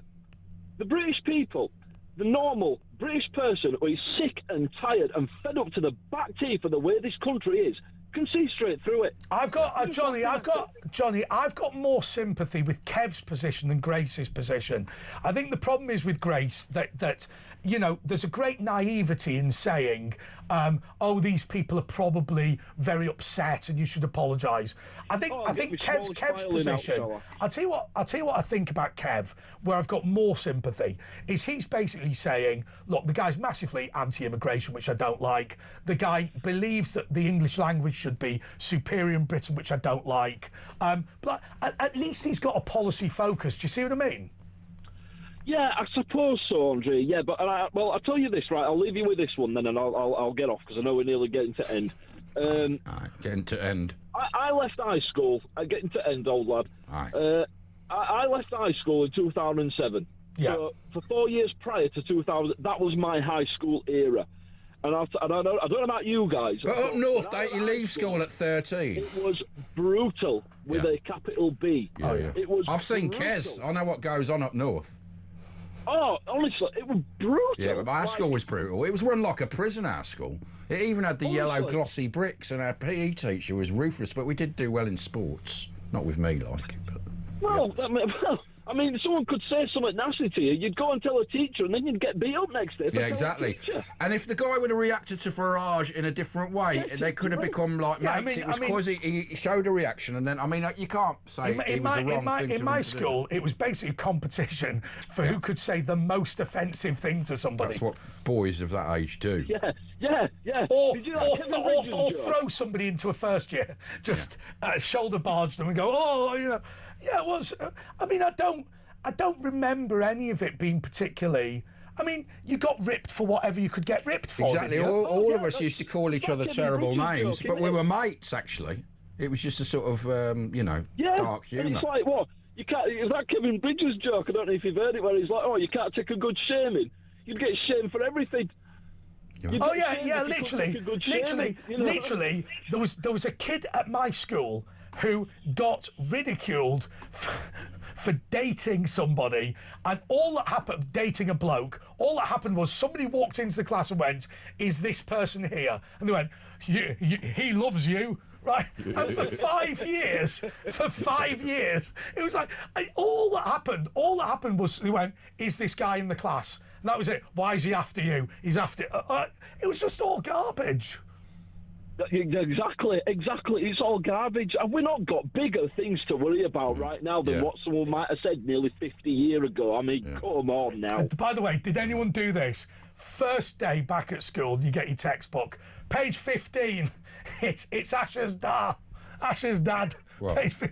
So what we used to do at school, so it was your ma and your da, because obviously we're in Liverpool, but they'd go through the textbook and they'd go, page 50, it's Walker's Da, and it'd be like some tramp or something, right? So the book was thoroughly examined day one for any picture that had any relevance. So like my one would be the fat person who was ginger, or somebody else. Like the only black person in the page would go, oh, it's John Paul's Da, right? Go on like that. We had someone in our school, right, and his nickname was Pickles because he stunk. Yeah. Oh wait, there was. George Pickles used to ring this show from Halifax. And he accepted it. It were almost. Oh, there was a kid I went to football with called Whiffy. I'm not joking. His mother had died. And his dad was not very good at drying clothes. Whiffy, his nickname, right? And that just. I mean. Honestly, this is it, isn't it? We've exposed it for what it is. Absolute nonsense. Thanks, Johnny. Delroy Wright texts, I love Mind Your Language and love thy neighbour, and I wasn't born here. I'm not offended at all. I laugh my head off. When I believe that, it could be someone who...